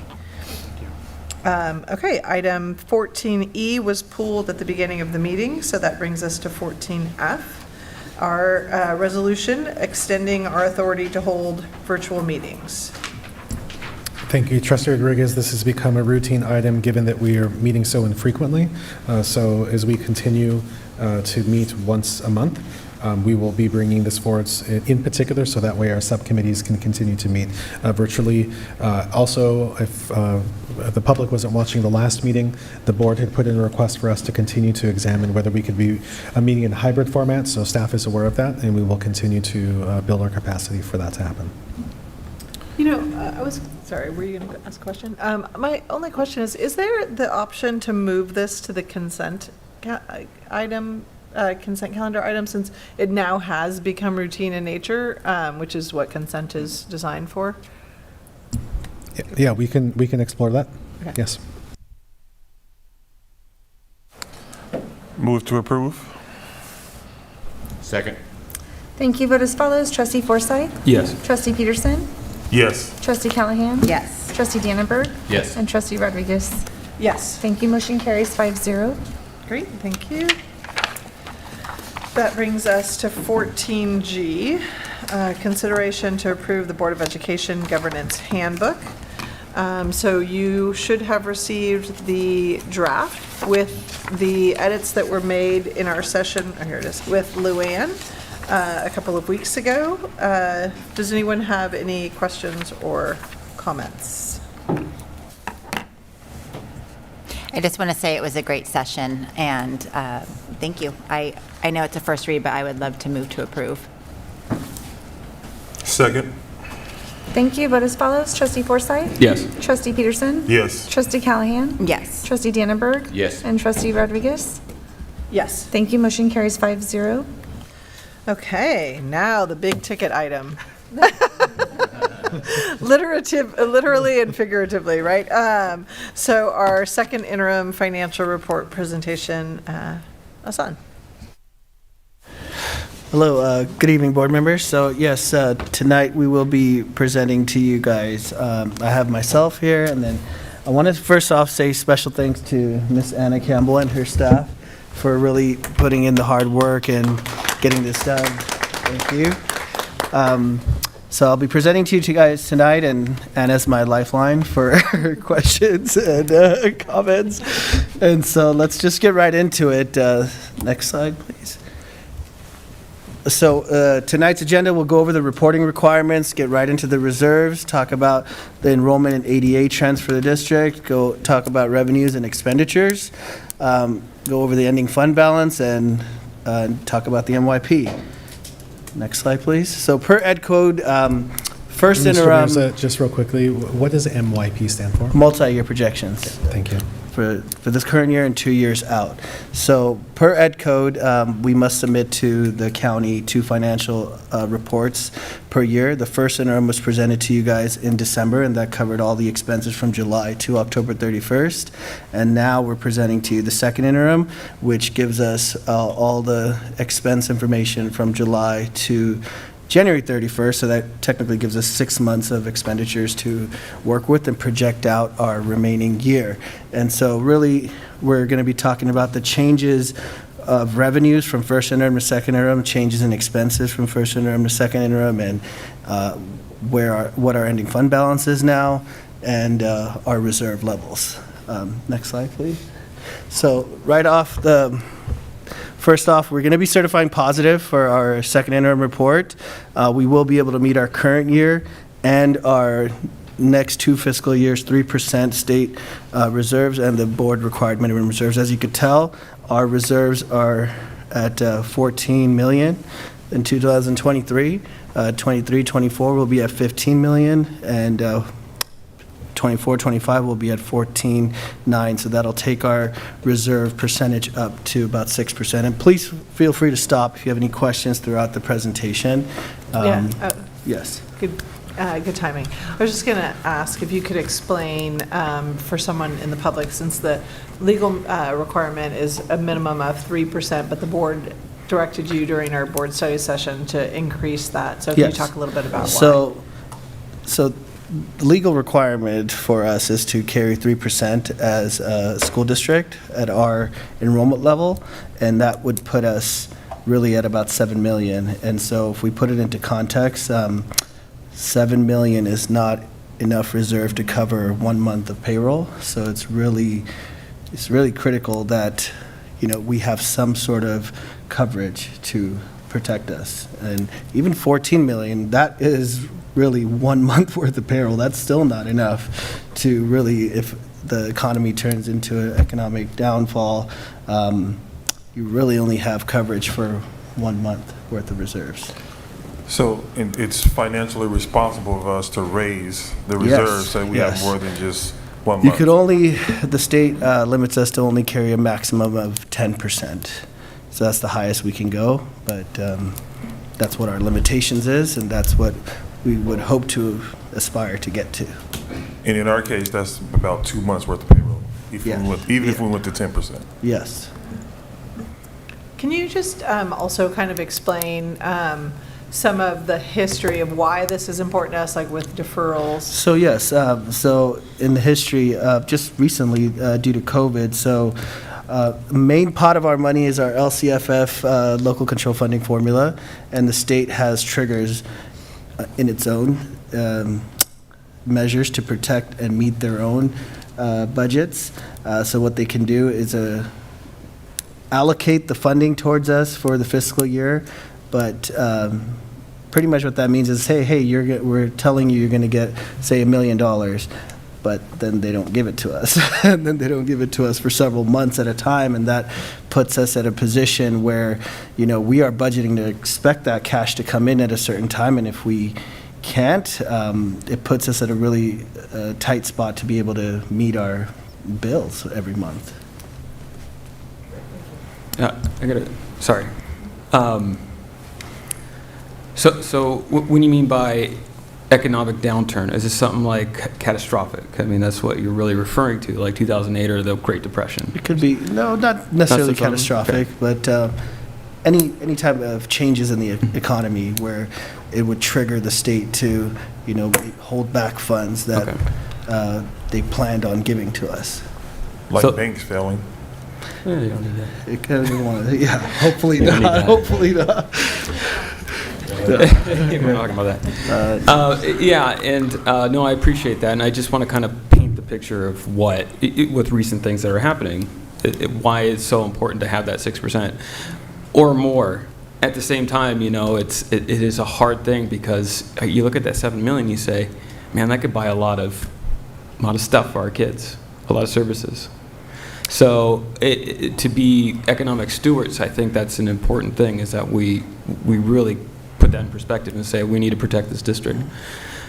So I appreciate that. Thank you. At the same time, our 80%, there's like 70, 80% of our budget makes up of our staff. So, it's got to make sure everybody gets paid on time. Yeah. Anyways, next slide. And Mr. Mirza, just before you go off this slide, I know in subsequent slides we're going to talk about some of the fiscal maneuvering that the state does and how we're planning for that. But can you just state real quickly, what is one of the tools that districts have, not just our district, but other districts, when they are in a position when their cash reserve is depleted? So what's called you could go out and borrow money, technically. It's called a tax revenue anticipation notes, but that comes at a high cost. And so you'll be paying quite a bit of money back to take out that loan. Mm-hmm. Thank you. And I just wanted for the good of the public to understand that this is also a way of being fiscal stewards, right? So there are multiple ways to demonstrate that, and this is one way. Mm-hmm. Thank you. So enrollment and ADA, I just want to point out the significance of this slide is if you look at our year-to-year enrollment, obviously it's decreasing. Along with our ADA as well, you could see a huge decrease in 21-22, but you could attribute that to, COVID and students returning on campus.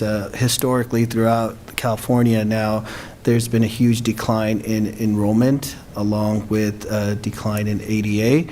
But what that means, so the state has triggered what's called, they're recognizing this issue across the state, and so what they've allowed us to do is use our current year, prior year, or a 3-year rolling average, whichever is greater for attendance, to be able to kind of help mitigate the huge decrease in our funding. So if you look at it, currently we're funded at $15,324, but our actual ADA for this year is at $13,756. So that would be a huge decrease immediately in our LCFF revenue if that allowance wasn't there per se. Next slide. And so this slide covers all of our general fund revenues. And kind of giving you a quick glance of what changed from first interim to second interim. So our main pot of funding is our LCFF funding formula, which at first interim we projected to be at $178 million. Second interim we're at $177 million, so it's a decrease of about $669,000. That's mainly due to our reduction, our unduplicated count, which we capture with those alternate household income forms to capture our low-income, homeless, foster youth population. And so we decreased from about 56% to 54%, and that's what caused that decrease. Federal revenue, I don't want you guys to get alarmed. It looks like it's a decrease, but how federal revenue works are federal revenue, what I mean is by our categorical programs. We have title programs, Title I, Title II, Title III, IV. All of our ESSER majority of our ESSER dollars, some of them are federal revenue. And so those resources, it looks like it's a 1.6 million decrease, but those resources need to be balanced. So meaning you could only draw down the revenue to match your expenses. So we really, every interim, we have to adjust, okay, where do we project our expenses to land to kind of match the revenues we draw down? So we can't really have an ending balance that's just sitting there for those federal revenues. So it's technically not a decrease, but we've adjusted our revenues to match our expense plan. State funding saw an increase, basically that's due to our transportation, and we got revised estimates on our Expanded Learning Opportunity Program award. And local revenues saw an increase as well. We received about $840K in workers' comp refund, $289,000 of STRS and excess refund, and $462K in interest income, along with some safety credit reimbursements. So those are the major changes across the revenue. Next slide, please. Yes. Can I just ask, so what was the $840,000 in workers' comp refund? Like, why did we get that? Does somebody have? Yeah. Because we should try and get that every year. Our contribution to the JPA workers' comp as a whole, and then whatever expenditures county-wide were used, we get kind of a difference refund. So if we don't really use a lot of workers' comp as county, not just as Ventura Unified, then we kind of get our premiums returned to us. Okay. So lovely for us this year, not predictable. Yeah. That means, but that basically means we're being safe. Yes. We are trying to be very, very safe countywide and contribute to everyone's premiums being refunded. Yeah. What it also means is that as part of the JPA running basically our insurance programs for us, if this is an insurance company, they wouldn't be giving us the money back. Yeah. But this is excess from the JPA, and the JPA gives it to us back. So that's the benefit of being part of a self-funded organization. Okay. So our general fund expenditures, so the main changes here, let's see here. We had certificated and classified salaries reflect an increase, and red reflects here an increase, as in revenue it reflected a decrease. So just wanted to make that clear. So here, when you see red, that means the expenses have gone up. So that's based on off of our negotiation settlement, so it wasn't taken into account into the first interim. Like, it didn't actually hit the expense accounts. Now, the second interim has been processed. We have processed all of those settlements from negotiations, and now they're reflecting on our ledger. So you see that a significant increase based on negotiation settlements. Benefits went down, and that's due to switch over from Gold Coast to SIBO. Supplies and services reflect an increase. The major increases in supplies were basically due to utilities, and there was a lot of SPED, student service contracts, along with repairs. Sorry. We're talking services. Services reflect an increase based on utilities, SPED, and service contracts, along with repairs. And supplies were basically due to purchase of ESSER sanitation supplies and supplemental incremental purchases for materials. And so I got those confused. So supplies are sanitation and materials, and services were the SPED, utilities, and services for repairs. Capital outlay, actually, and other outgo. Capital outlay is our major expenses, so we're kind of monitoring this on an individual needs basis, and so we are cutting back on our own for any main capital expenditures, so we feel that our budget could be reduced in that area. Our other outgo consists of excess costs or indirect costs that we charge to either other funds or other programs to try to recoup our money back. So we're monitoring those to reduce our expenditures in those as well. So, sorry, I'm the new guy, so I okay. get to ask the dumb questions. Capital outlay and other outgo, can you please describe So those? capital outlay would be like, you want to purchase another bus, right? That would fall under a 6,000 account, which is capital outlay. Anything that's considered capital, is it over $25,000? 50? 500,000? Anything over 5,000 is a capital outlay. Okay. So we're looking at big purchases in there, and we're trying to control anything major that we could either hold off on or, try to repair instead of purchasing brand new. Some things are unavoidable. Any facility breakdowns, we could try to, pay for that out of another fund if we can, and try to minimize general fund impact. And then other outgo, indirect costs, so I would say Title I, we have administrative costs that goes into maybe running the program, and so we're able to charge a portion of our salaries, or per se, the people that help oversee that, and recoup some of those costs back. Gotcha. Thank you. I have a question. So for our difference for the salaries, I think I know what the answer is, but the difference of the $6 million for the certificated and the classified at $2.2 million, can you just share what that change is from? The increase was basically our 10% increase for, and 2% off for our settlement with negotiations. And the reason it isn't 10 or 12% is because it only reflects 6 months worth of the raise, right? So by the time we get to the end of the year, we'll be looking. No. Oh, okay. No.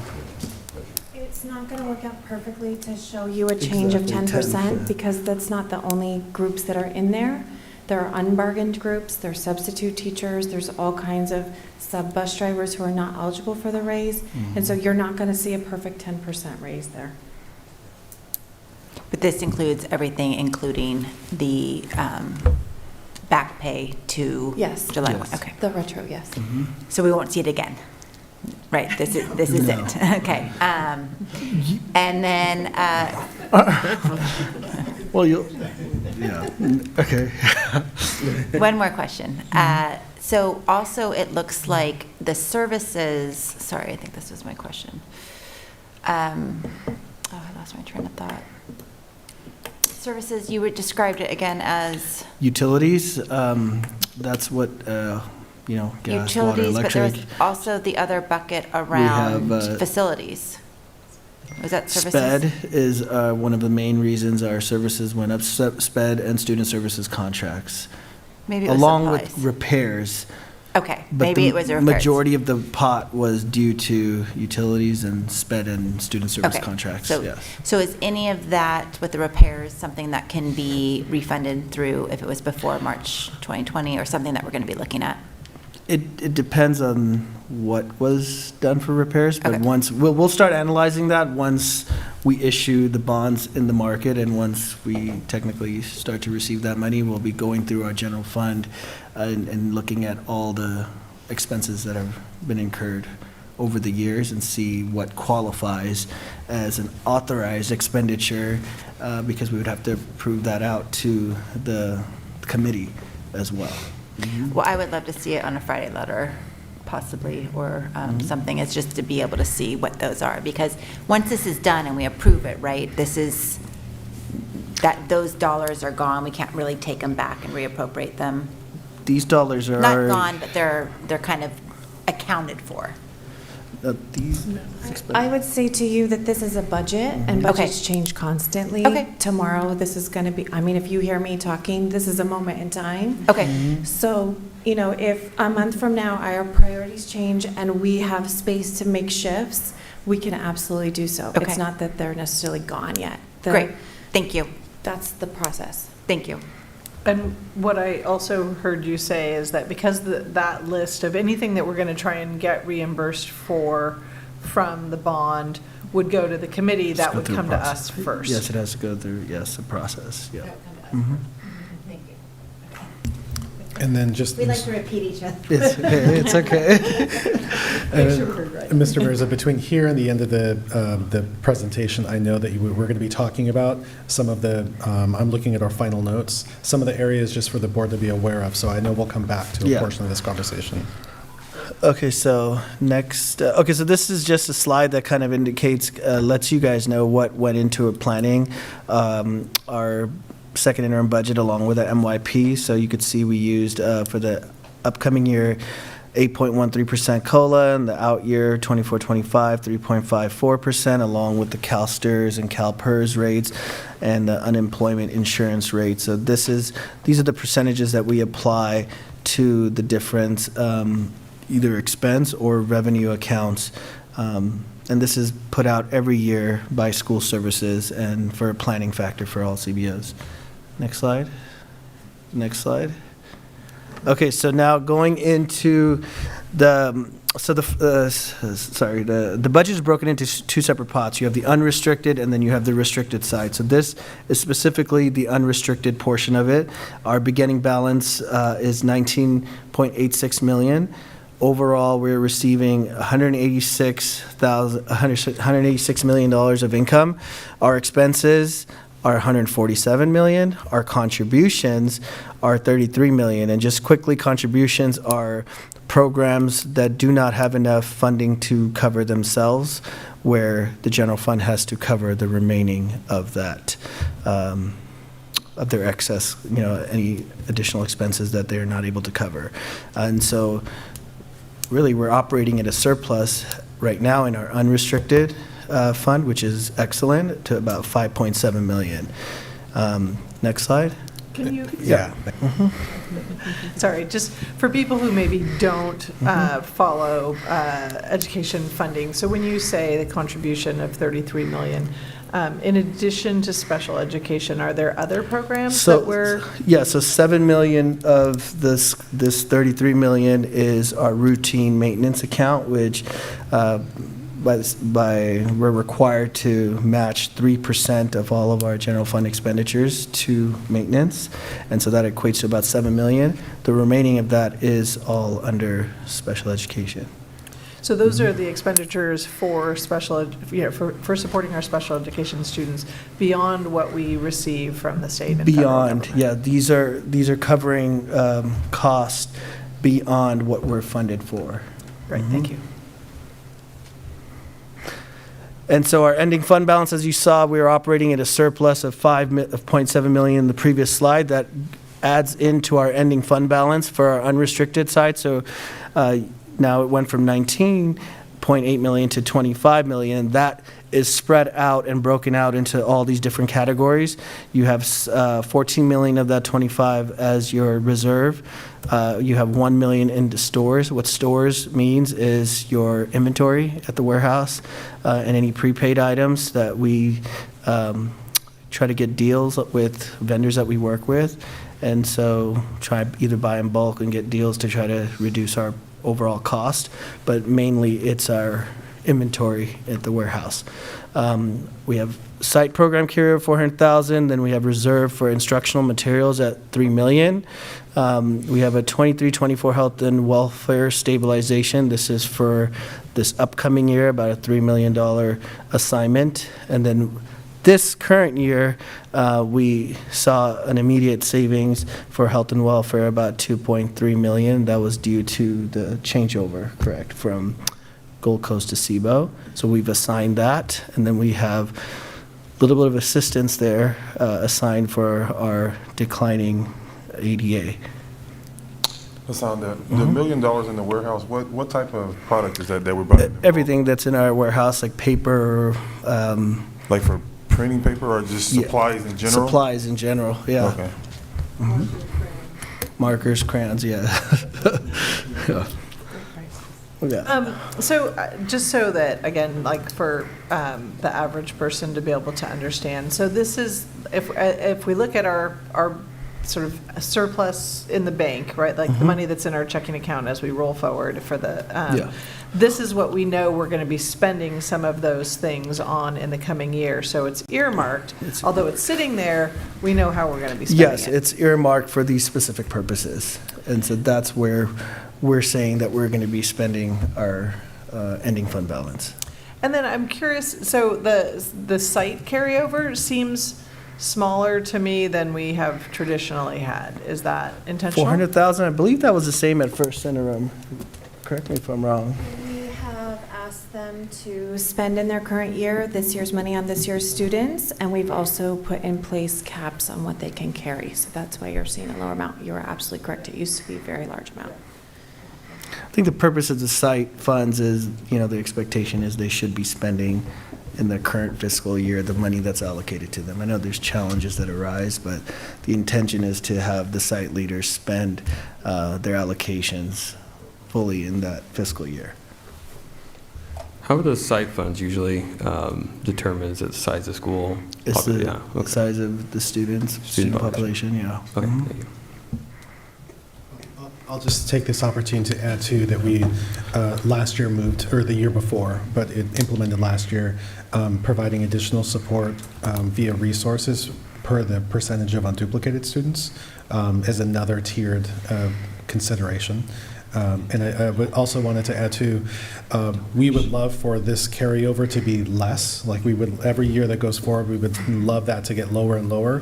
One of the challenges that our leaders continue to face is personnel.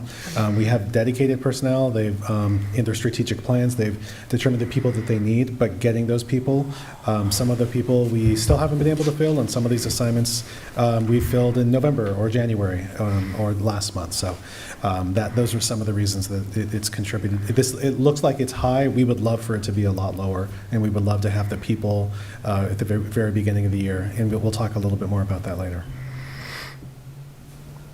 I was just gonna, if we just go back to that. The other thing for those of you who are new, when I was a brand new board member, I sat with our budget person, and they explained how those site funds are allocated to me, which I think is really helpful for you to understand what the factors are, because it's all formulaic, right? Like it's not just on a whim. We know how we fund our sites, and it's helpful for you to understand that. So I'm sure Mr. Mirza and Anna would be happy to do that if that's something that you're interested in. Yeah, absolutely. Okay, next slide. So this is the other column in the SACS budget. If you look at the unrestricted, that pretty much accounts for all of our, local control. And now we are in the restricted fund, which accounts for all of our ESSER dollars, all of our title categorical programs. So at the end, ending balance for our restricted fund was about 41 million, and it's spread out and earmarked for these specific items. You have the reserve for the arts music block grant, which we have budgeted at 9.1 million. The state has released half of that to us already. The reason we have assigned the full amount, because we don't have any additional information, is if they're going to pull that back or what they're doing with that. So we're budgeting based on the information that we know right now. That could be subject to change once the May revise comes out. So we'll be keeping an eye on that. Learning recovery block grant makes up about 18.5 million. Expanded learning dollars, we have 8.2 million. We have reserve for educator effective at 2.5 million, and then we have site donations at 2.7 million. So the ELOP money, the expanded learning, 8 million, that is for next year, or? There's a. So the ELOP reserve is for the balance that we estimate that they will not be able to spend in this year, that they're going to carry forward. There is some discussion at the state level about not funding ELOP next year because they see everyone with underspent. That's not unique to Ventura Unified. We are having trouble with staffing. We are having trouble bringing these programs up, just like every other district. They kind of gave us the money and said, hey, run a program. And we went, oh, okay. So everyone is in that position. So if we have this carry forward and we aren't funded, we're in a great place right now. So I know that Dr. Dawes is working really hard to expand as much as she can, but that we were given a large amount of money up front. Right. Okay, perfect. Thank you. Okay. Next slide. So this is our 3-year, multi-year projection. So if you just follow along with the beginning balances combined, unrestricted and restricted at 31 million, our projected revenue for that for our fiscal year 22-23 is 269 million. Our total expenses, we're projecting towards the end of the year to be landing right around 234 million. So that would leave us at a surplus of 35 million. And so that adds to our ending fund balance. If you could go back to the top, 31 million is our beginning balance. So now with that surplus, it leaves us with an ending balance of 66 million. That ending balance becomes next year's beginning balance. So if you look at the middle column in 22, 23, 22, 24, that's the ending balance that became your beginning balance, and then you have your revenues and expenses, and then your second year you're operating at a surplus as well. And then your third year out is the number that we want to pay attention to. Our at first interim we projected $21 million deficit. And so at the third year out now, we're at $14 million deficit. And so, any other questions? No, I think we'll get into the how, unless the board members have a question. How did we get from an estimated $21 million deficit to 14? We can get to that later, unless anyone wants to get into it now. Okay. And so final notes, next slide. If you, we just need to currently, in the situation we are, we need to be prudent in developing our budgets to maintain fiscal solvency. We are in a financial position that's certifying positive, and we don't need to borrow any cash at the current moment. The strategy continuing to move forward is to increase and maintain a high level of reserve due to the one-time dollars coming to an end, and we have that compacted with our declining enrollment situation as well. And so staffing, we're working with HR, need to monitor all positions as they become vacant due to attrition, and they should be analyzed and determined if they need to be filled. And so with that, it's recommended that the Board of Trustees approve the 22-23 second interim report. Thank you.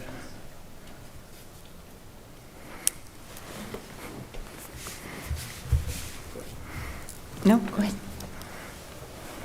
I just want to thank you all for putting this together. I know it was a lot of work.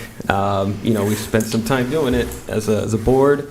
We made some hard decisions, but I just want to thank you all for putting in the time to really, this is wonderful. It's good to see that we're on a good trajectory. That 14 million deficit is concerning, and that's my thoughts. Thank you. Thank you. I too just want to say thank you. Thank you. And I also want to thank my fellow trustees and all of our ELT for having the special board meeting. I think that this made this way more digestible, and there were no surprises. We were able to really think through and sit down around this. So thank you, Anna. Thank you, Hassan. Thank you, Dr. Castro, for leading that, and our board president. So thank you. I surprisingly do not have any questions because it was so well, but really it's because of that special board meeting, and I do look forward, and I'll be sharing this later in board comments, but I look forward to having future meetings about this, because it does make it a lot easier for us to help make these decisions. I too would like to thank you, but I am, like James, I am concerned about that third year out. Can you give us any ideas of the types of things you think we're going to need to do to mitigate that? I think there's several strategies, obviously. We're going to need to monitor staffing is huge, right?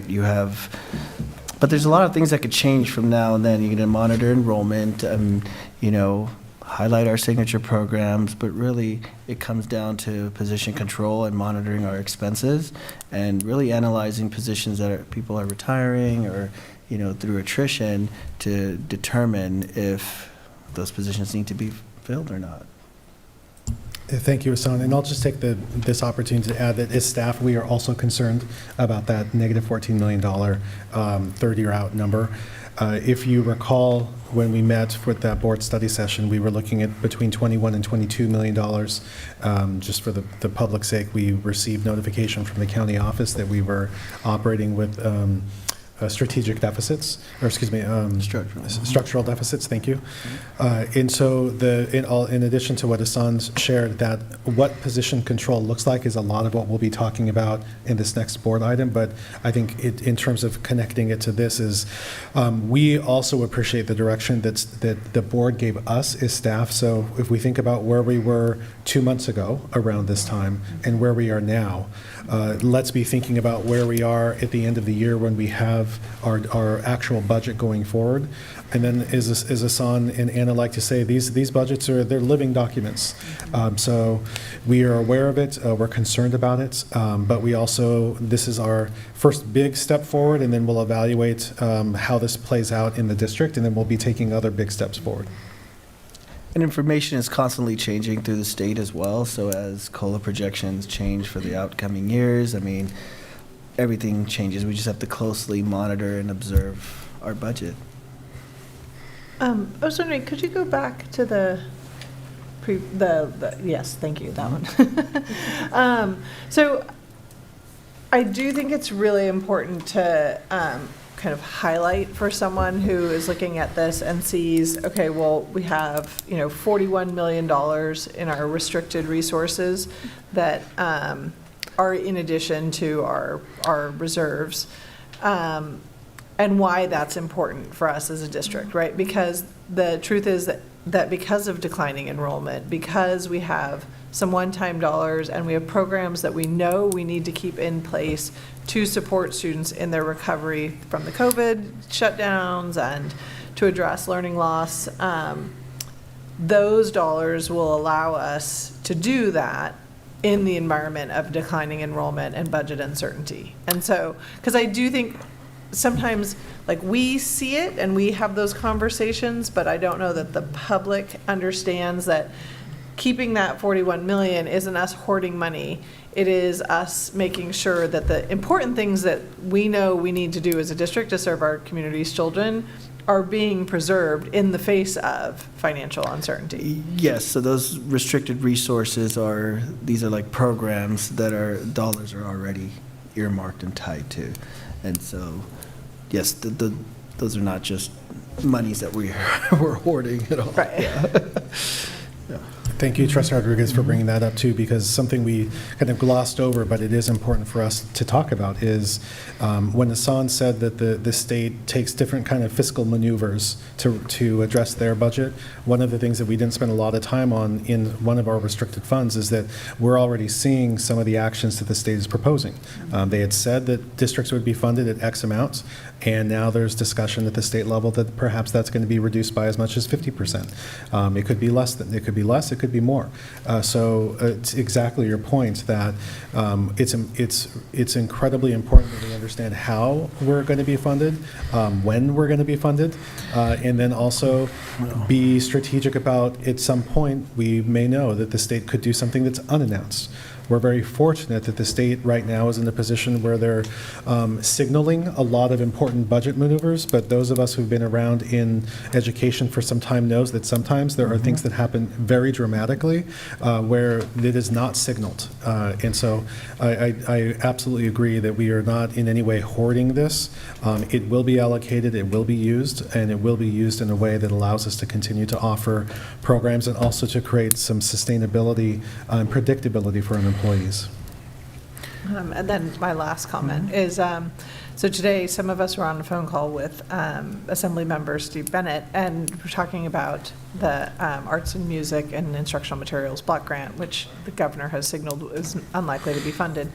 And we were advocating for that continued funding, and part of the reason that CSBA has taken that position as a state is because there are a lot of districts that bargained that money already, right? So that was part of their negotiations this year, and they are now going to have to find other sources to replace that money if that money doesn't come through from the state. And so, again, for my purposes, I just want the public to understand, if somebody's looking at this, that part of what's in that 41 million is money we don't know for sure we're going to get, right? Yes. So that's why it's there. Exactly. Like you guys mentioned, the arts block grant, we only received half of the total allocation. And so based on what the state decides to do, we haven't touched that money. We're leaving it earmarked until we get fully a greater picture of what's going to happen. Mhm. Well, thank you. Do I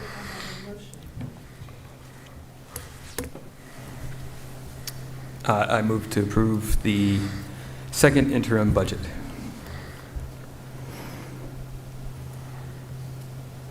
Second. Thank you. Vote as follows. Trustee Forsythe? Yes. Trustee Peterson? Yes. Trustee Callahan? Yes. Trustee Dannenberg? Yes. And Trustee Rodriguez? Yes. Thank you. Motion carries 5-0. Great, thank you. That brings us to conference item staffing update. Okay, thank you. Where did Anna Campbell go? Anna Campbell, thank you very much for you and your staff. Appreciate all the work you put into this. Thank you, Hassan, for a fantastic report. And we're actually going to continue a portion of this conversation with this staffing update. As we had said earlier in the year, we would be bringing this document back as an iterative document and an iterative process that we continue to invest a lot of time and conversation around. For a point of information, we presented, our staff presented this to our PAC group to walk them through the implications, to continue to take feedback, which is why you and the public continue to see this as a draft document. It is starting to be a document that we will be shifting into a communications piece. It will be the central part of an overall communications piece. But for example, one of the things that still isn't on here that just the other day we were debating as staff is, do we want to share other contractual ratios, like for teaching ratios? Do we want to put this in because we know it is going to be transitioning to a key communication piece, so people know that teachers are in there and how we staff teachers? So that's just an example of the fact that this is still in process. So the way that we're going to approach this is that, as you know in your documents, and you have that there, this progresses from our elementary through middle school through high school to some of our alternative settings. We're going to focus on this screen here, which is our so this is the TK8 elementary, TK5. Perfect. So we'll use this because it just builds upon this in complexity as we go through.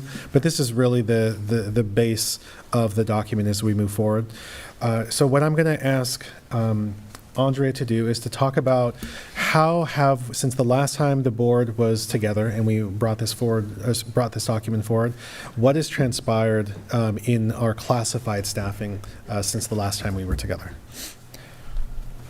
Sure. Good evening, Board of Trustees.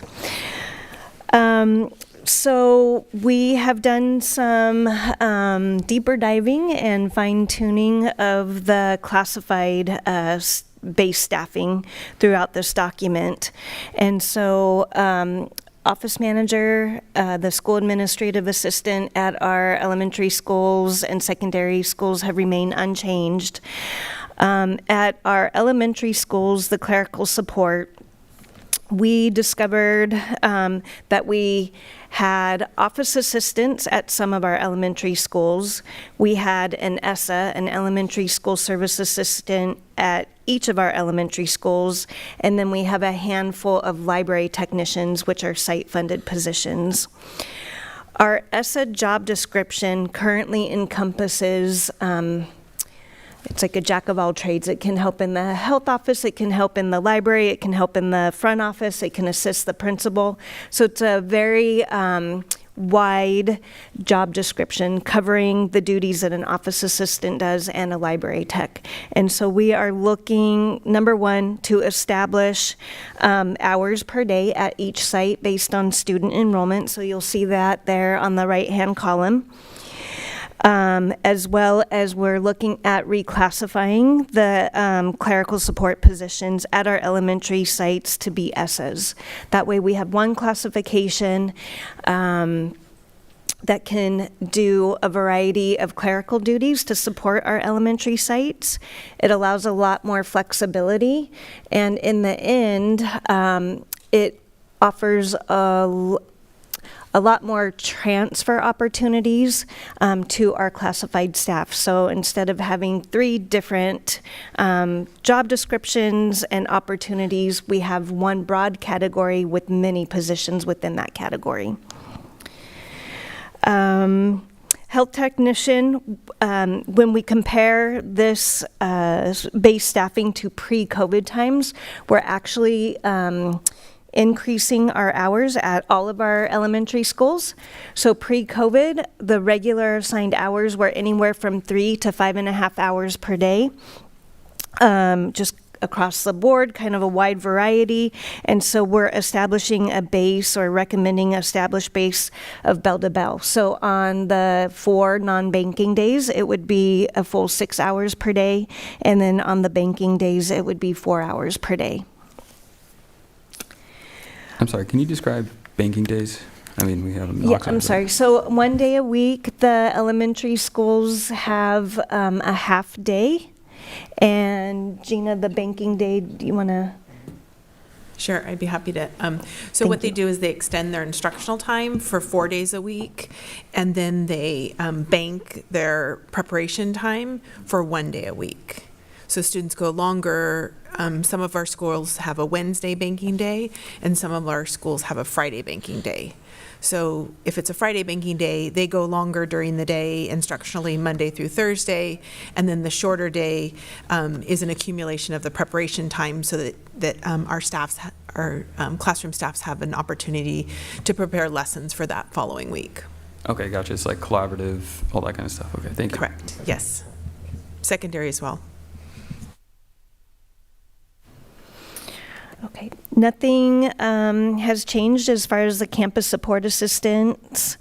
And then Asan and I have been working closely with facilities. And so Asan, if you wanted to talk a little bit more about fine tuning of the CASBO formula throughout our so sites. we actually were able to get with Robbie and Terry and work out for each specific site their custodial needs based on the CASBO custodial formula, which accounts for total number of students, total teachers, total classroom units, total square footage. And there's a formula that goes like 1 custodian for every 325 students, 1 custodian for every 13 teachers, 1 custodian for 13 classroom units, and 1 custodian for every 18,000 square footage.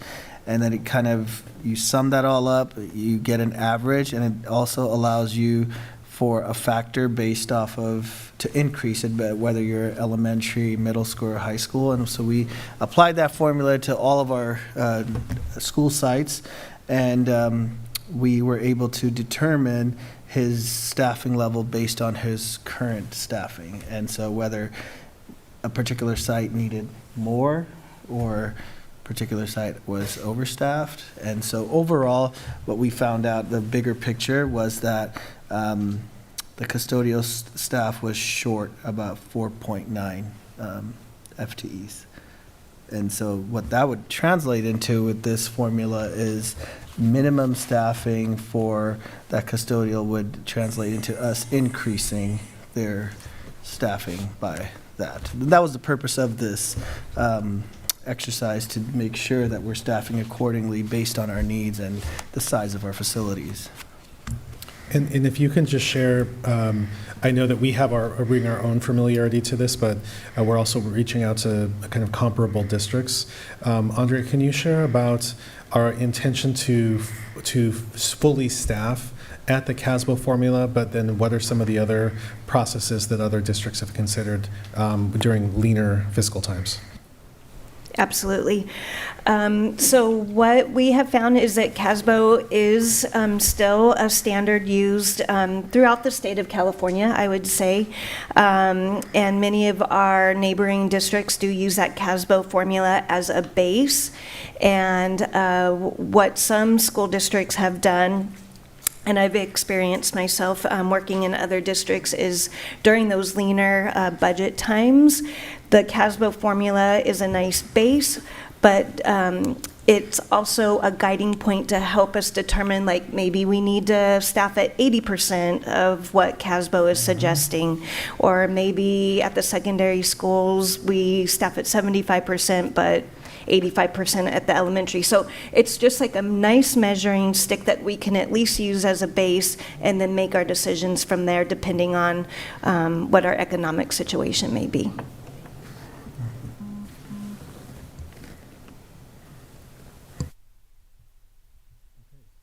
So that is essentially the process is going to be reflective as we add layers of complexity with middle school and high school.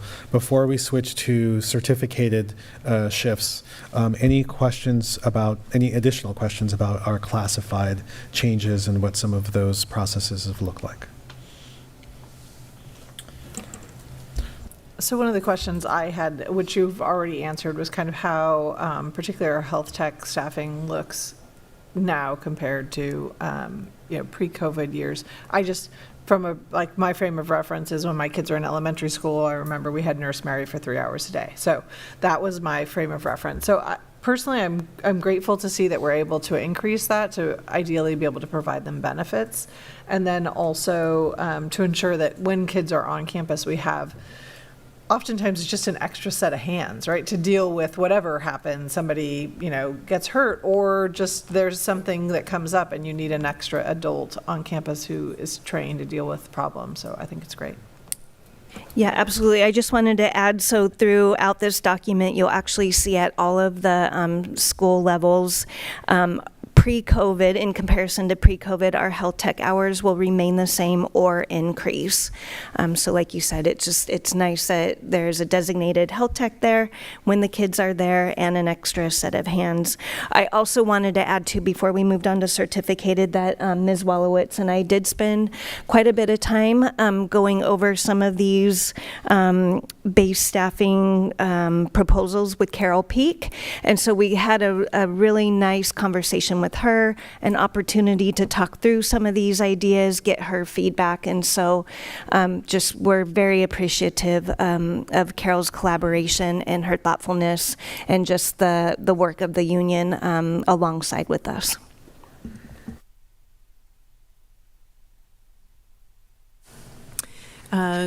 Thank you. So for certificated staffing at the elementary level, as Dr. Castro mentioned, the largest portion of our staffing is our classroom teachers. That is not yet represented on this sheet because it is formulaic per our bargaining agreement, those ratios. And so in addition to that, I just wanted to acknowledge that. In addition to that, we have at each site a principal that is a full-time employee that is 207 days. That is a shift from last year to this year. And then we also have counseling, and we had discussed that a minimum of 2 days a week. Previously, we had at elementary sites, some sites that only had 1 day a week of counseling, and so we're really looking at establishing a base counseling allocation as a minimum to have at least 2 days a week. So I think that something that we discussed with PAC was that this is the base staffing allocation. This doesn't mean that this is the final complete staffing allocation, but these are the base allocations. And so we may have site funds or other monies that are utilized based on site needs that may look a little bit different than this. So I was just asking Dr. Castro, because my recollection of our board study session on this, the board approved 0.8 FTE per elementary school. So this is a dramatic decrease to that. So I'll jump in there. Mm-hmm. When we were looking at that, we were looking at what that max looked like. So it was different per school site. So what we did was we removed 0.2 from whatever that higher base level was at the last time. So for example, let's just go to Pierpont. Pierpont is an example of a school, small number of unduplicated students. Gina, what was their total counseling ratio last year? Can you take a look at real quickly? And so what we did was a proportional reduction from the max counseling staffing that they had in last year. And that, again, was contingent upon number of students, number of unduplicated students. We had Title I in that, supporting that.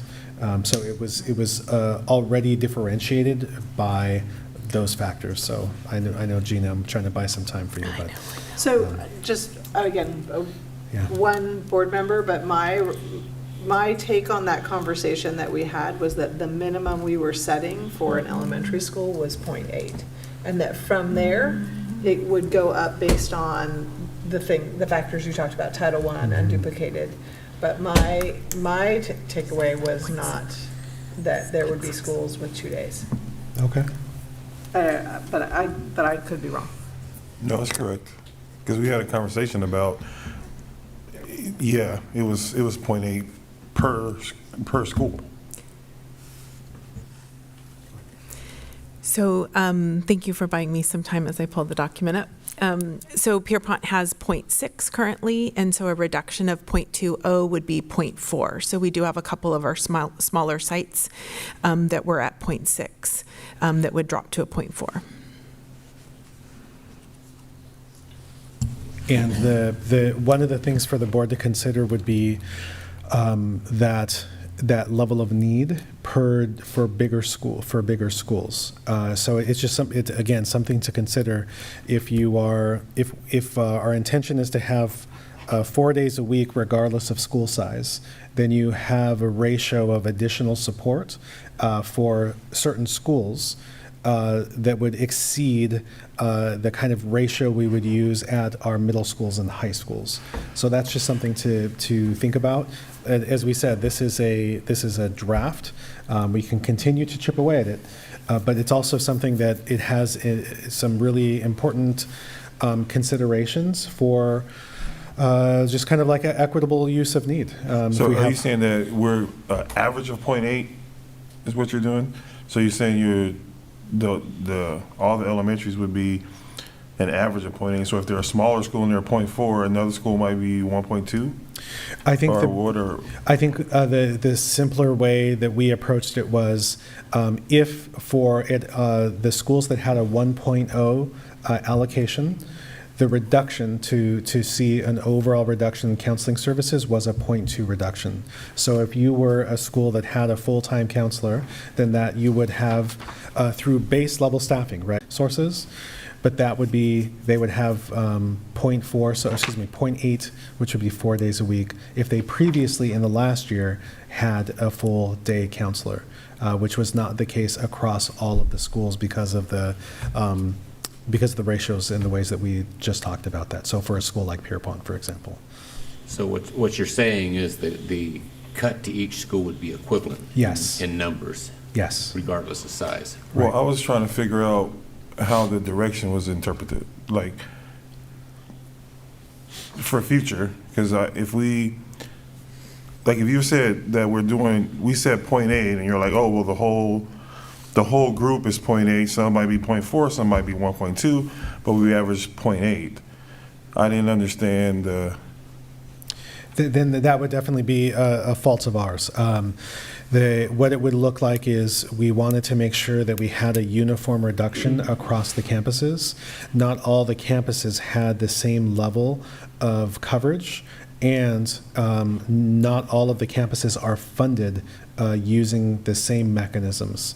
And so that's where we would have to look at, again, what base level staffing looks like in order to be able to determine that whatever the max ratio was last year, to make it uniform, it would just be 1 day a week removed from all of the campuses. So that way that impact was spread equally. So I guess so one of the problems I see in that is that a 0.2 reduction isn't an equal reduction, right? If you only have 2 days a week and you lose 1 day a week, you're losing 50% of your coverage, versus if you have a 1.2 counselor and you go down to 1, you're losing, Yes. 12% or 15. I do the math, but I can't do it right now. But again, I personally, I feel like this would have to come back for another conversation, because that was not the way I interpreted that conversation. I do have to say, I do remember the conversation being 1 day less. Yeah. But I don't know if I think that absolutely there's some questions that it needs to come back. And so elementary. Thank you for that feedback. The other part of that is if you look at the right column, the difference here is that, again, there is no ratio for elementary counseling, but what we're saying now is that the minimum would be a 0.4 so that's 2 days a week. So even though we would be uniformly reducing 0.2 from the max, we're also saying that no site would have less than 2 days a week of counseling as a base, which is different. So it's not just that we are saying everyone loses a 0.2, and if you had 0.2, you have 0. We're saying that the minimum would be that you would have 2 days a week at a minimum. So it's both. Gina? I was just going to add that I know pre-COVID, the base was, in some cases, 0 and 1 day. And so I remembered that that was also a part of the conversation, but I appreciate the input. Yeah, I think, when we went to a full counselor at all of our schools, post, really when we came back from COVID, right? Because it was not post-COVID, we were still in COVID. But overwhelmingly, the comments from elementary school principals was lifesaver, right? Like making a huge difference. And I recognize that we need to make budget cuts to be in a place where we're able to move forward consistently. I just didn't interpret the information that we were given during the study session to have, that we were going to a 0.4 minimum. My understanding was that wasn't going to be the lowest tier.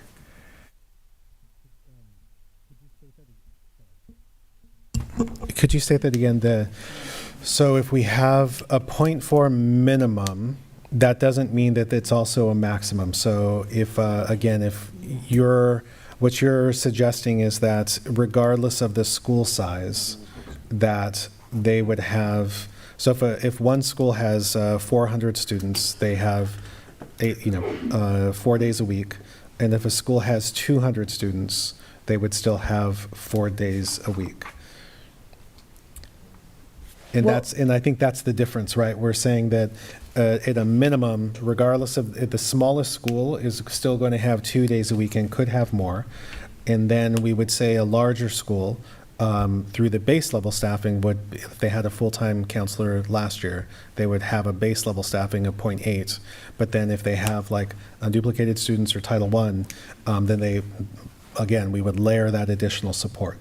I also think it's important to know too, we didn't really spend a lot of time in our budget meeting talking about how we achieved that max. I'm not going to say a full FTE counselor at every site because it didn't end up working out that way.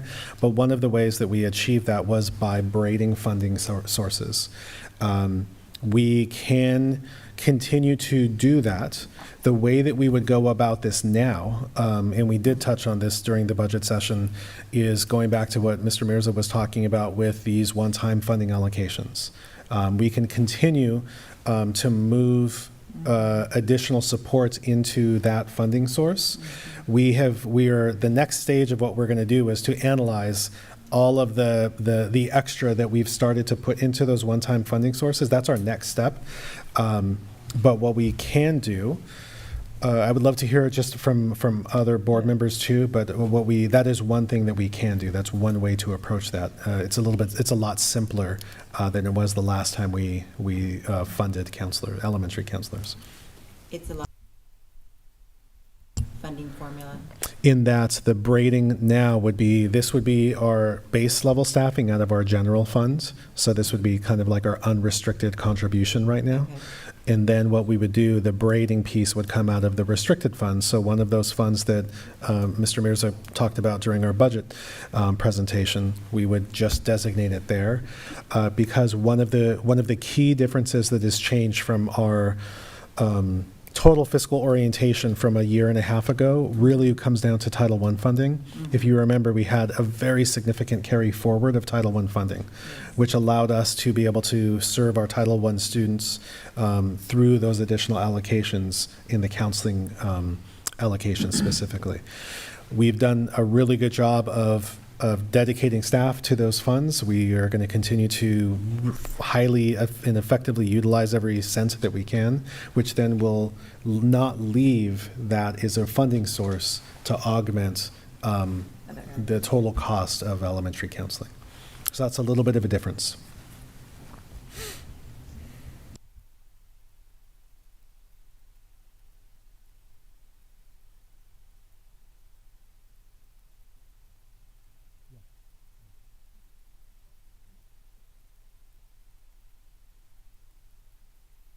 God, why do you have to hit this so late in the night?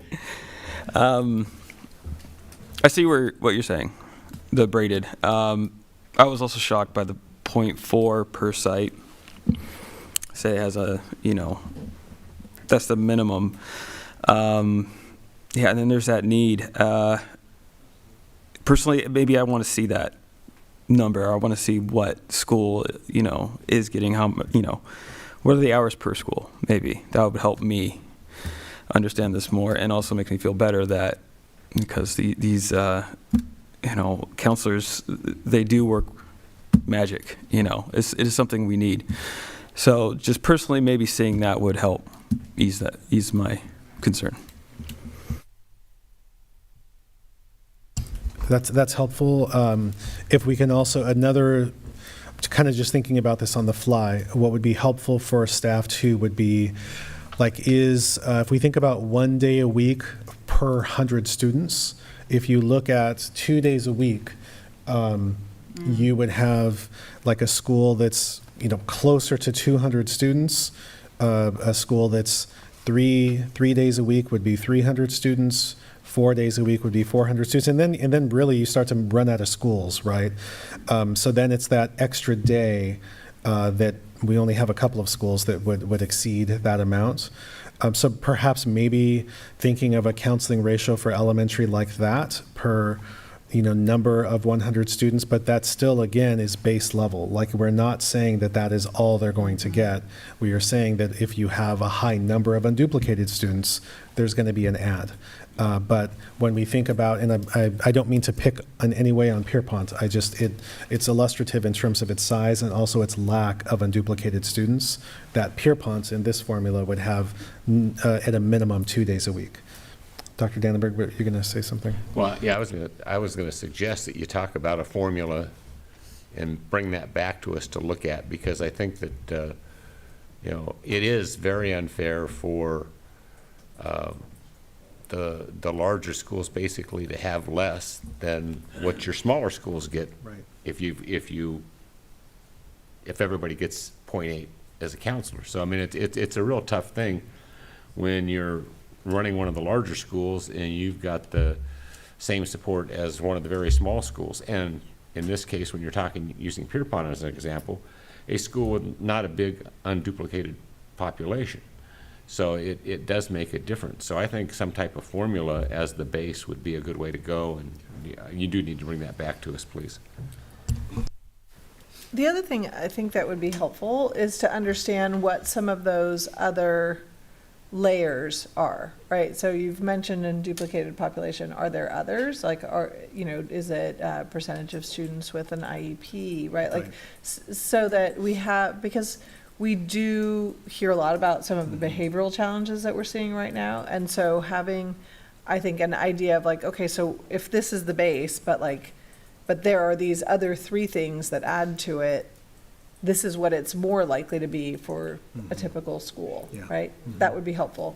Because right now, all we see is that 0.4, and that doesn't sound like enough. Sure.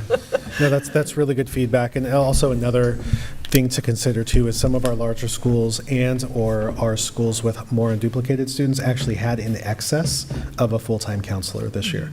And that's another thing to be considering, is that we were trying, one of our attempts was to put additional services where there is additional need. President Rodriguez, your point about high percentages of special ed, one really illustrative school like that would be Lemon Grove. So you have a higher percentage of students with disabilities on that campus than you have on others. So that would be where we would see that additional add being present that you wouldn't necessarily see, because Lemon Grove has a much higher overall population of students with disabilities. So that's where we would see that. Okay, thank you. And I apologize for the misunderstanding. No problem. I thought it was a typo. Before we move on, though, I do just want to come back to, is it our intention to have a higher level of service? And by that, I mean more days of support when you have bigger campuses, because that ratio we will still reach a threshold point where, let's just say there's a difference between 3 days a week and 4 days a week and 5 days a week, and then the costs that are associated with that. So is there, I think what I'm asking for, is there a scenario where you see us, should for this next year, as we think about this, should the minimum be 0.6? I think that's probably a good way of putting that. Like, and I'm just going to go back to Pierpont, right? So Pierpont, with this base level staffing formula, they would have had 2 days a week. And if that's not enough because some other school would potentially be at 4 days a week, is it really is that comfort zone us starting a base level that's 3 days a week, and then we work up from there depending upon what the unduplicated count would be, and or like a special ed add-on or something like that? Well, I thought that's what the 0.8 was. I thought that was my understanding, is that we were talking about counseling, and we were talking about going forward. If we had a minimum of 0.8, and then obviously the bigger schools would get more, but if we want to go back and look at the numbers again and have that conversation again, then we can. But I thought the minimum was a 0.8. I would say, you know what I would love to see is maybe just some breakdown in cost, right? Because at the end of the day, we're not cutting this because we don't think we need counselors. We're cutting this because we have budgetary constraints. So I would love to see, what does it look like at 0.4? What does it look like at 0.5? What does it look like at 0.6 or 0.8 as a base level? And then that's a place for us to begin to have that conversation with, again, some specifics around what do those extra layers look like. And I would agree with what Sabrina said, with the caveat that we also need to take a look at the size of the schools and have that as part of the formula, in my opinion.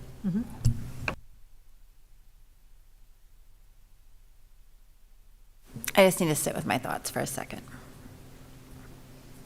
All right, well, we appreciate this guidance, and we'll start taking a look at those formulas. Go ahead, Gina. Okay, I'm ready. I just, I do kind of wonder if we can kind of go back to what we discussed and what we agreed on. And I know that, maybe seeing the 0.4, the 0.6, the 0.8, and then also the size of the school, but we spent a very long time conferencing and deliberating about this piece. And so I do want us to make sure we're going back to our notes and kind of scratching our head of what we recall, because I personally am not all that interested in going back through that process that we went through with the special board meeting. I will do it, but I also want to make sure that we're honoring the time that we put in during that time on a Saturday. Yeah, but you have 3 board members who came away from it with a totally different understanding. Yeah, and that's what I mean is, and I did too a little bit, right? So it's like, can we just calibrate on what our understanding is? And then I think we can probably come to a pretty quick decision.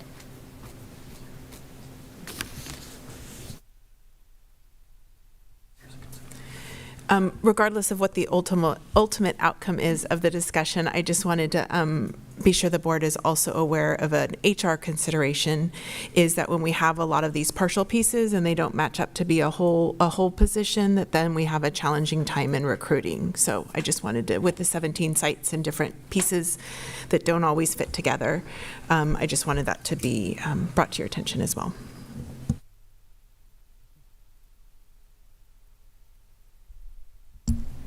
All right, thank you. That was fantastic for us.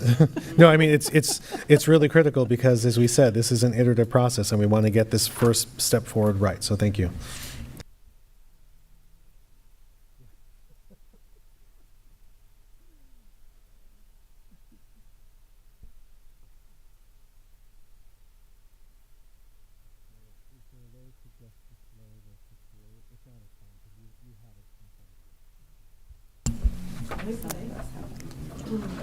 You know what, Moran, it's fine, because we have the document in front of them. They say you're Right. trees when you get one, just so you know.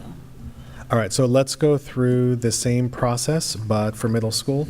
And Andrea, you can skip over the things that we have already covered for elementary.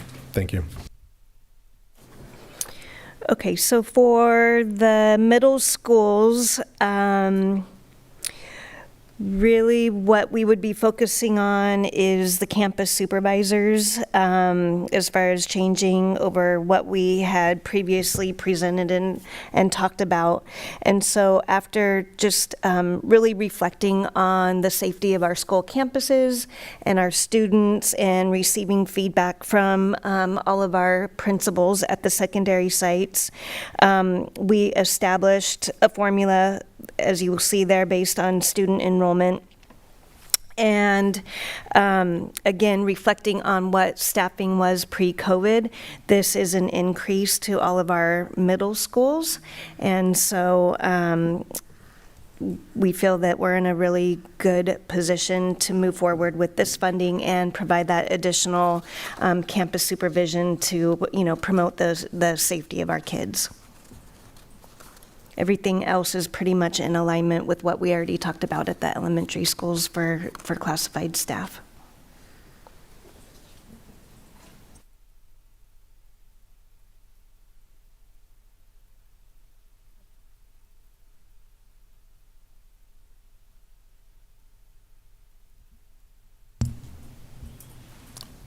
Okay.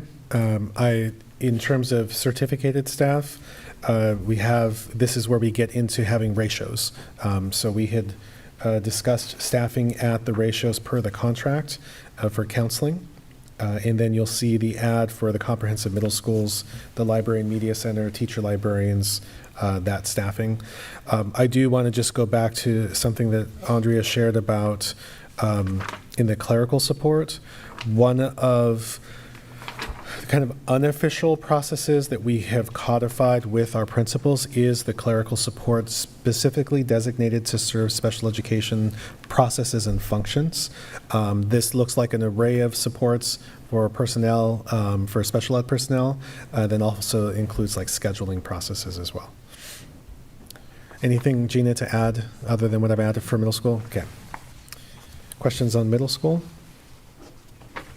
Okay. And then moving on to our comprehensive campuses. As we said, it just becomes a little bit more layered. Andrea, if you can just share what's changed between middle school and high school. Yeah, absolutely. I think one thing to point out as we get into the middle schools in particular, the secondary schools and particularly the high schools, for the clerical support, again, you'll see we have, maybe 8 different classifications. And in talking with the principals, we're finding that the clerical teams are just that. They're a clerical team, all hands on deck, and the lines between what they do are very blurry. And so we're seeing a lot of similarities that these multiple classifications are responsible for. So we're going to continue looking at, are there possible ways to condense them into maybe 1 or 2 classifications, just so it allows for that flexibility and more opportunities for our employees. And then just one other quick note, when it comes to the campus supervisors, again, the recommended staffing level is higher than what we were at pre-COVID. And when looking at our high school sites, particularly Buena and Ventura, we know it's just not the number of students, it is the layout of the campus, how many entrances, how many exits, how many parking lots, and that type of thing. And so that's kind of the factors we were looking at when we came up with those recommended FTEs at our high schools.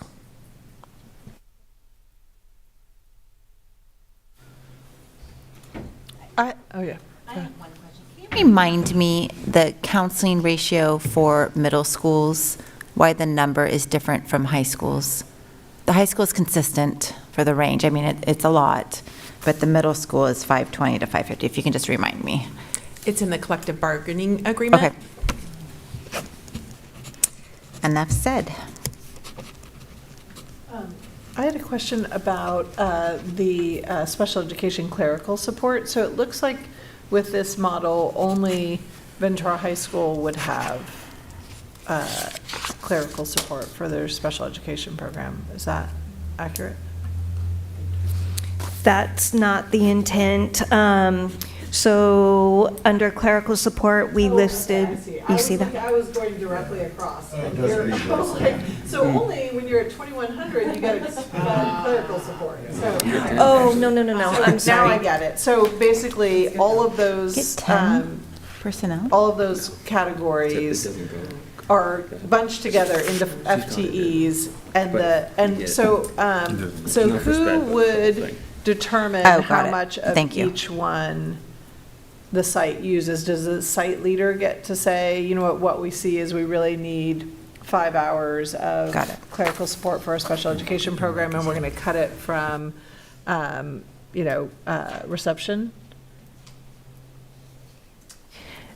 That kind of goes along with our wanting to evaluate and look closer at if we were to look at all of these job descriptions, and if we were to maybe come up with a secondary school services assistant that would encompass like all of these areas, it would leave a lot of flexibility up to the site administration to say, okay, we need you in this area, we need you in that area, and there's just a lot of flexibility that comes along with that.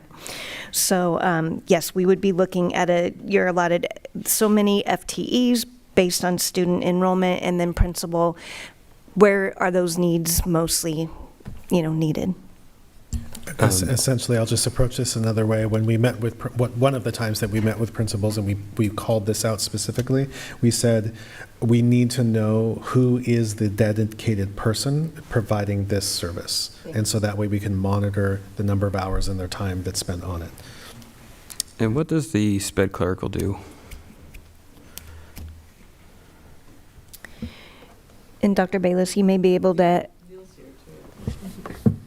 add a little bit to this, but at the school sites, I believe that the need has been to support the special ed teachers, maybe the psychologists. Yeah, I can speak to it a little bit. Our special education TOSA, Helena, has been working on it in combination with Neil and his team, and it's primarily about scheduling. When working with parents to schedule, it's about the required copies for teachers, and it's consistent, but it's somewhat seasonal too in spring for transition IEPs, et cetera. So that's why it's really valuable to have it not necessarily sitting with one person always, even though that right now works for us, is to be able to move it around as within the office as the need changes.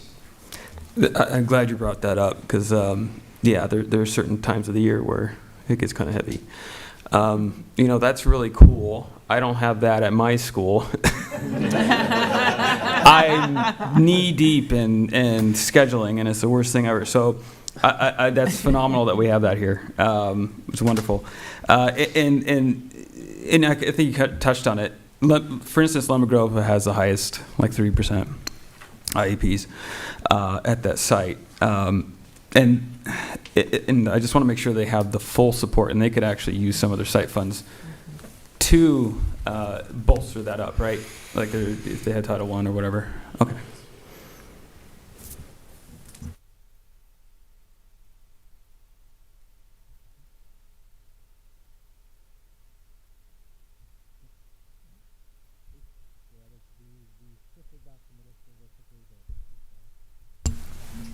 We shifted back to middle school real quickly, but we were just really talking about the high schools. Andre, anything else to bring our attention to on the high schools? Okay. Oh, I did just want to call out and appreciate the inclusion of the independent study management into the athletics director position, because I do think that, it's kind of been a lot of places and not have a real home, so making that tied directly to the athletics director, I think makes a lot of sense. So thank you.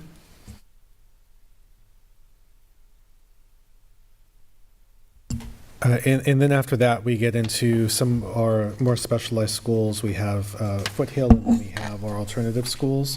It's really several variations on the same theme. If there are any questions as you see what's displayed on the screen. So right now we have the alternative high schools and continuation high school. If there's anything that catches your attention or you have questions about, please let us know. But otherwise, it's, as we said, it's following the same formula, but applied a little bit differently.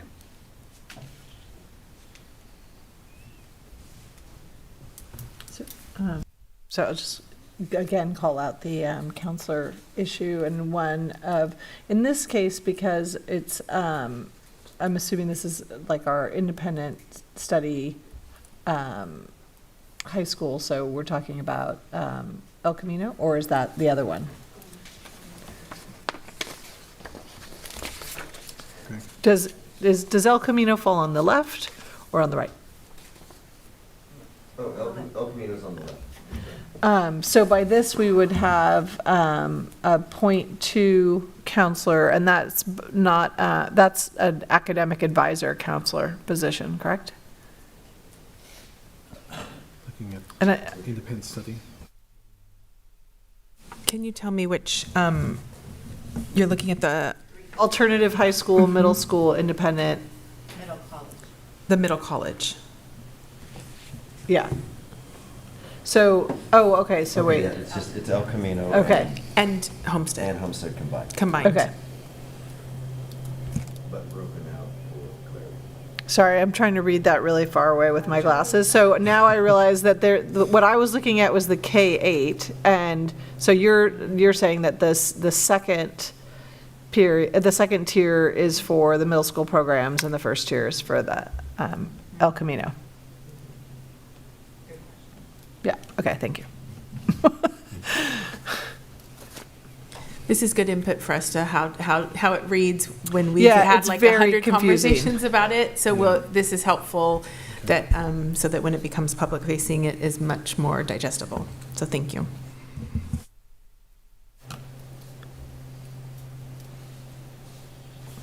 Yeah, because you figure, I mean, if we are having this trouble and like this is our fourth look at this and I still can't read it.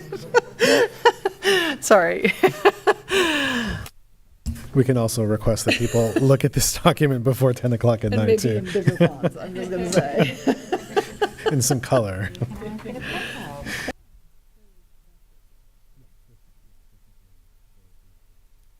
Okay, thank you. That was, any other questions, comments? No? Okay, we're all tired. Yeah. Okay, so that brings us to consent calendar. I have to take off my glasses to read this.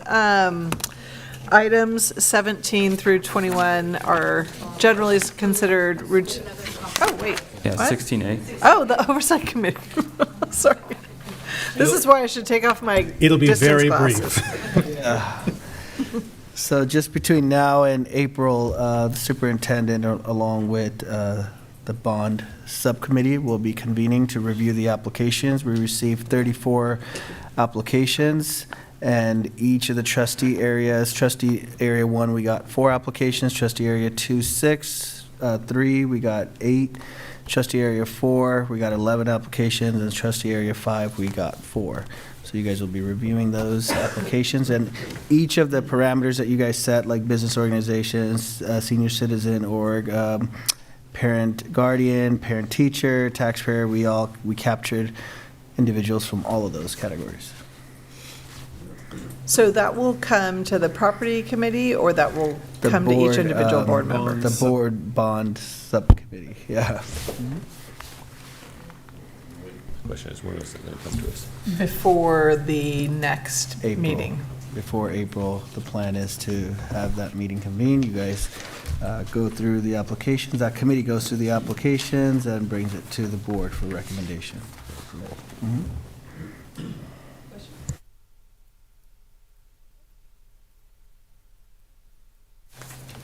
So now, consent calendar, items 17 through 21 are routine in nature. Is there anything anyone would like to pull for a separate conversation?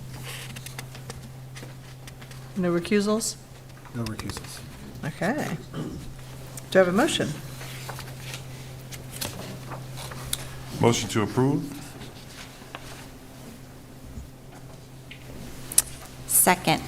Thank you. Vote as follows. Trustee Forsythe? Yes. Trustee Peterson? Yes. Trustee Callahan? Yes, and I would like to just make a quick comment about the 22-23 VUSD Industry Advisory Board. It is so impressive to see that there's 8 pages. And so I'm going to take my time to look through this, so thank you so much. Thank you, Trustee Dannenberg. Yes. And Trustee Rodriguez. Yes. Motion carries 5-0. Thank you. Okay, that brings us to board reports.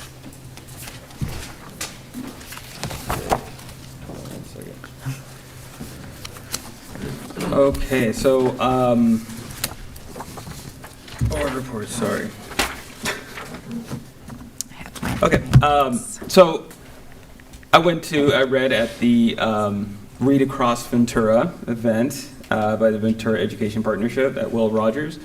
Unfortunately, it was sparsely attended because, there was a little bit of rain and it was outside. But it was wonderful. My daughter, it took my daughter who's 4, and Dr. Dawes read to my daughter a science book, and she keeps saying, "Oh, that's a nice lady. She read to me about seeds," and it was a wonderful experience. And I got to read, but my only customer was my daughter. So, yeah. So it was a very well done event. Everybody got a book at the end. It was wonderful. Next would be the Lincoln Carnival. That was an awesome event. Sabrina was there as well. Had a lot of fun. Took my daughters as well. Something I usually attend is called the OVMAC, which is the Ojai Valley Municipal Advisory Committee to the county. That was canceled though. Finally, actually 2 more. The VUSD, City of Ventura, and Community College District Committee met. Sabrina and I attended. We discussed, student housing, dual enrollment, accreditation, unhoused population, their impact, and the ARC Collaborative, and a couple other important areas as well. Finally, the Declining Enrollment Committee did not meet. It did not meet quorum, so we did not meet. That's the specific point, is that we did not meet. And we will be holding that at a later date. So that's about it. So I attended we had a special presentation here about drug and vaping, and explained to parents what the different vaping mechanisms look like, the effect that it was having on children. And I also went with Dr. Molinar to the Ventura County Office of Education. We did a presentation to other districts about implementing an African American Parent Council. So we had a panel about that, and that went very well. We got a lot of good feedback from that. So. Thank you. I'd love to hear more about that. So thank you. I attended our site visits with President Rodriguez and Dr. Castro, and it was fantastic. And really, I would say the highlight of my year is just to see our kids in action and see our principals and our teachers. It's fantastic. We really do have a special place. They can remind me where we went. And then also the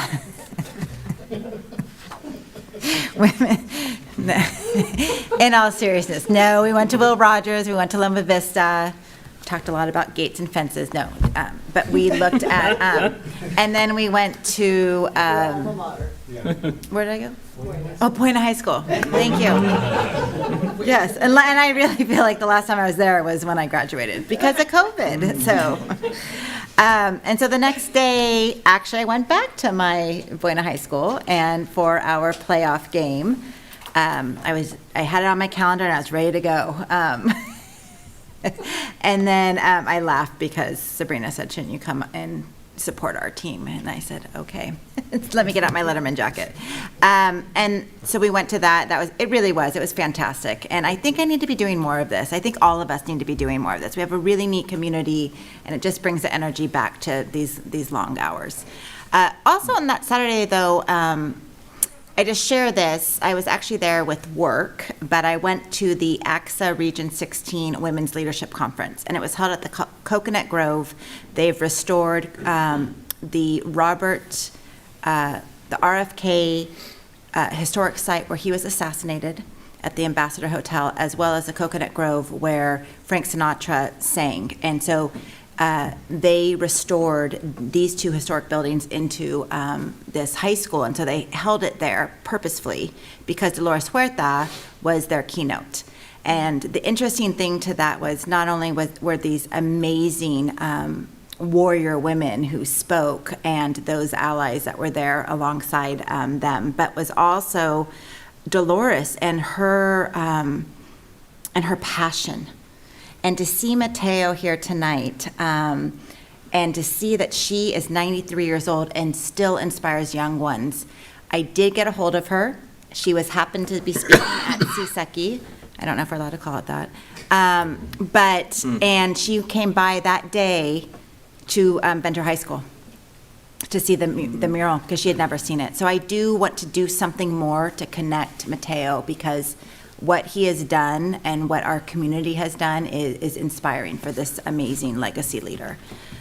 And then this last weekend, I know Dr. Rickard, as well as some others, were at the AXA Mid-State Conference up in San Luis Obispo. And I just share that because it is so important for us to have these professional learning communities and these networks, especially with an organization as credible and amazing as AXA. But I appreciate our Ventura Unified representation and leadership there. And then tomorrow, and he is driving down, we're on public meeting, but he's driving down very early, and so I'm a little worried. But tomorrow we are on a panel around community schools modeling DEI partnerships. And I'm a moderator, but Trustee Peterson here will be representing and speaking around looking at budget and looking at policy, again, representing Ventura Unified. And I hope maybe talking about the African American Parent Advisory Council. So we'll be there for the next 2 days, and we'll have information to report out. So thank you for that professional learning opportunity. On behalf of Ventura Unified, we will be at CASA.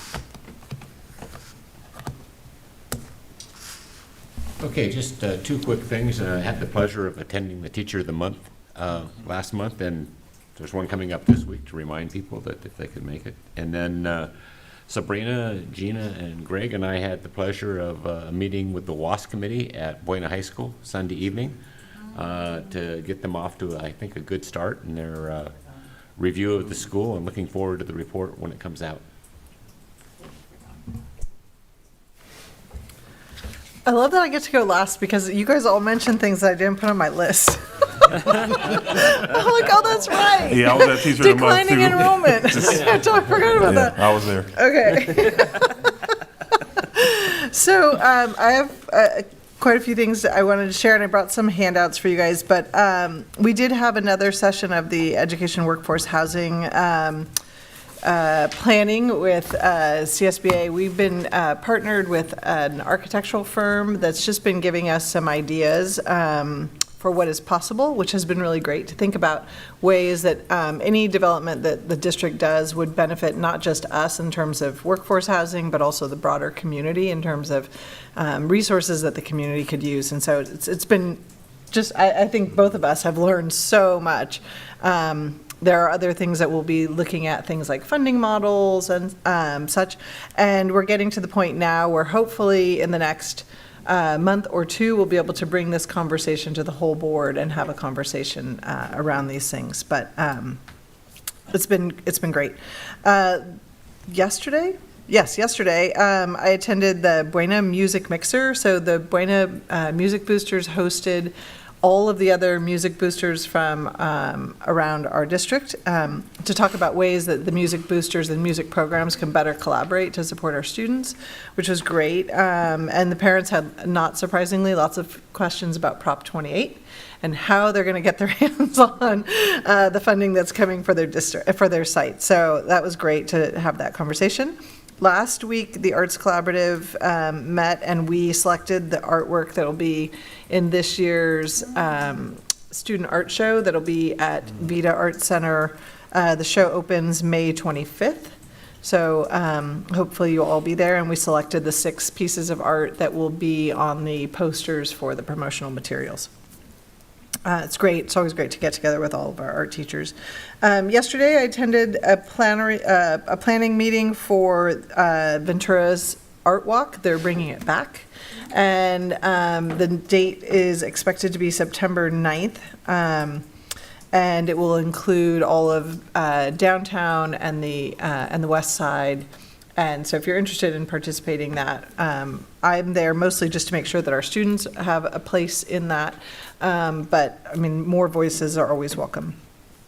I attended last week the Midtown Community Council, and Supervisor Levier was there presenting on issues that the county is facing, some of their staffing challenges, and some of the programs that they're looking to expand around the county. And then Brian Brennan, who used to work in the supervisor's office, was there presenting on the Beacon program, which is has to do with the way our beaches, our beach erosion is being managed because of climate change. And so one of the things that they're looking at is water patterns and rivers, because as we create more dams and we're not allowing sand to return to the beaches, it's creating erosion issues. And so they're just trying to raise awareness about this and help people understand why sometimes Lake Casitas isn't able to take water in when it's raining, because people have a lot of questions and think like, well, you guys just don't have a good plan. Why aren't you catching the water? And so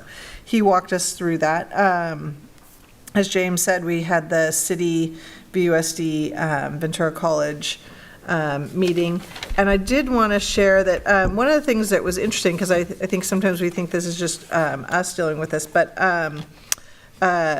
Trustee Chancer, who's on the VC board, shared that they get a lot of questions about shared use. And so they are looking at how to open up some of their facilities, like their athletics facilities, for the community to use, because some other community colleges do that.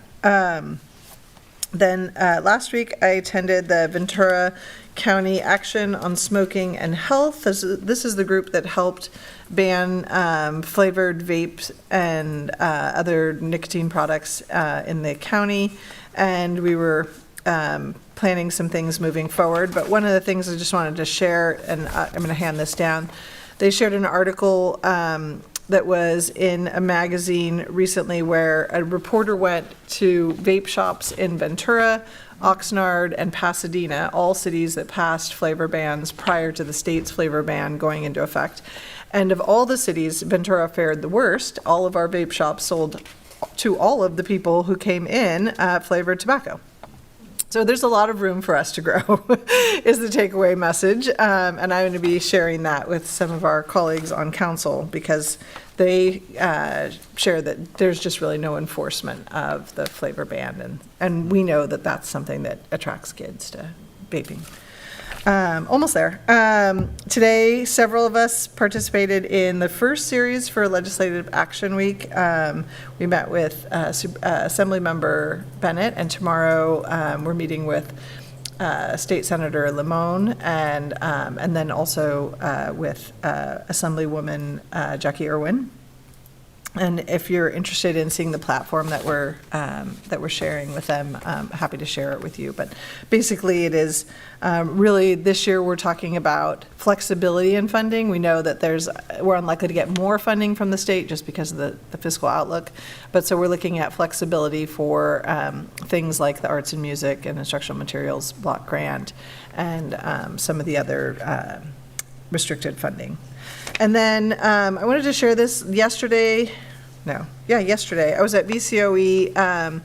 They invited a woman to come and speak on marijuana and the teen brain. And I have to say, it was one of the best presentations I've ever seen on THC and teenagers. She's a woman whose son died at the age of 20.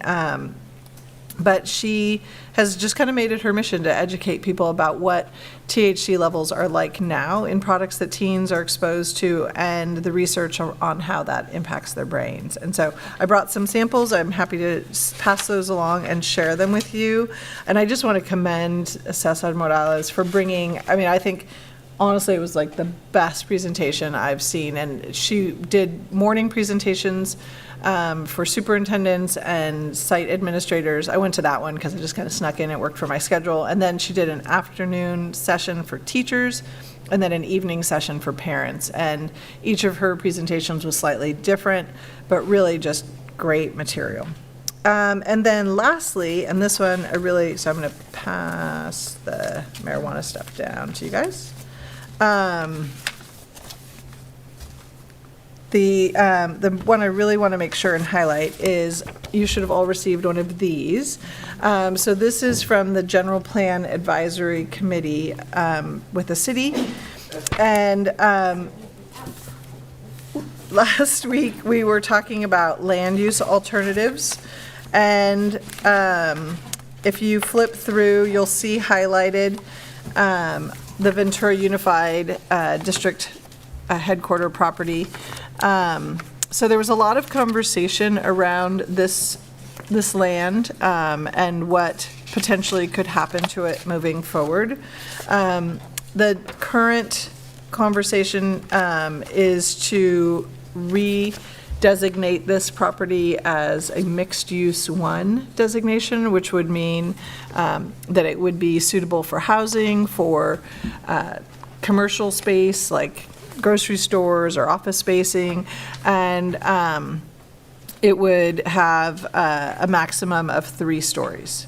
So that is important because as we look at talking about workforce housing, if this were a site that we were to choose, then that ability would impact what we could do or what it would look like. So just wanted to share that with you. Is there anything else you wanted to talk about with regard to GPAC? No, I think it's really important that the board receive this information so that way we can consider it for future meetings.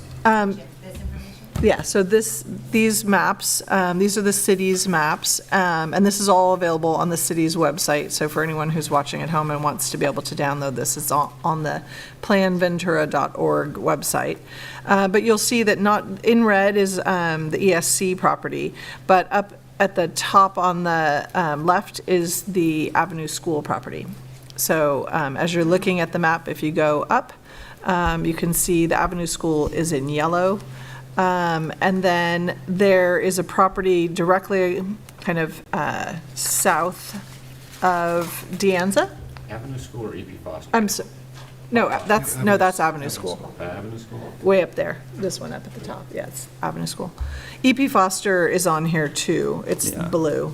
Okay. And it's also designated as light industrial. Am I reading it right? Not a school? No, it's blue now, so it's a school. Initially they didn't put it correctly, but they fixed it.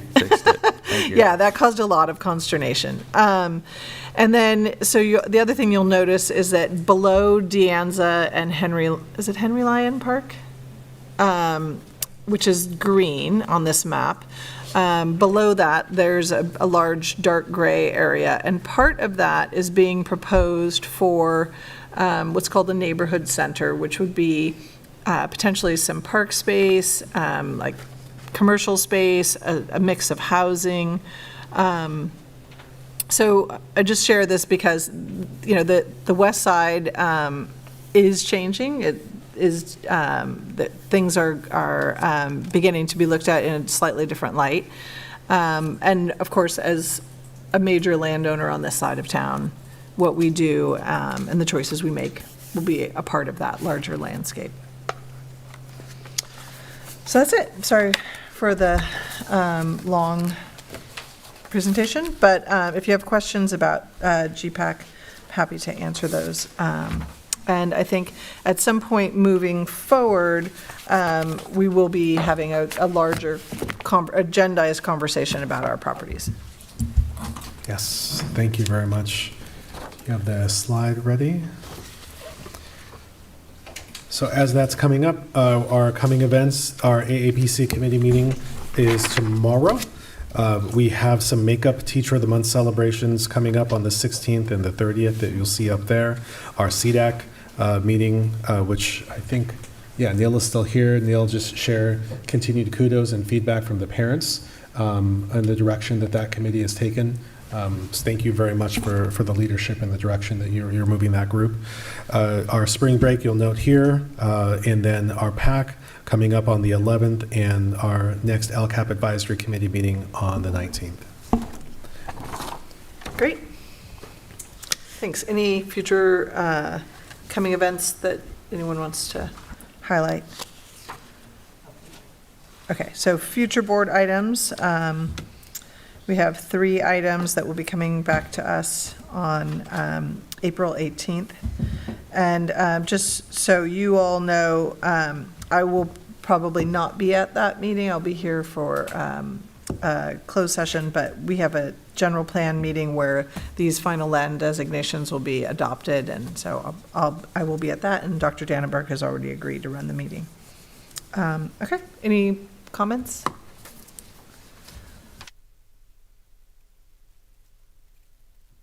So my only thing, and I know it's just process, and so is about the governance calendar for looking at incorporating the budget, which I know we were getting through the interim piece, and specifically because the LCAP meeting is coming up on the 19th, but looking at our interim budget, looking at the LCAP, taking our surveys, not needing to look through the surveys, but I don't know how this gets agendized, but really then looking at, okay, well, how does this impact our decisions, especially before that May final LCAP comes to us. So staff and teams have enough time to pivot and adjust, and we're not basically telling them right before, and if that can kind of get built in along with some future ongoing quarterly budget conversations, that would be wonderful.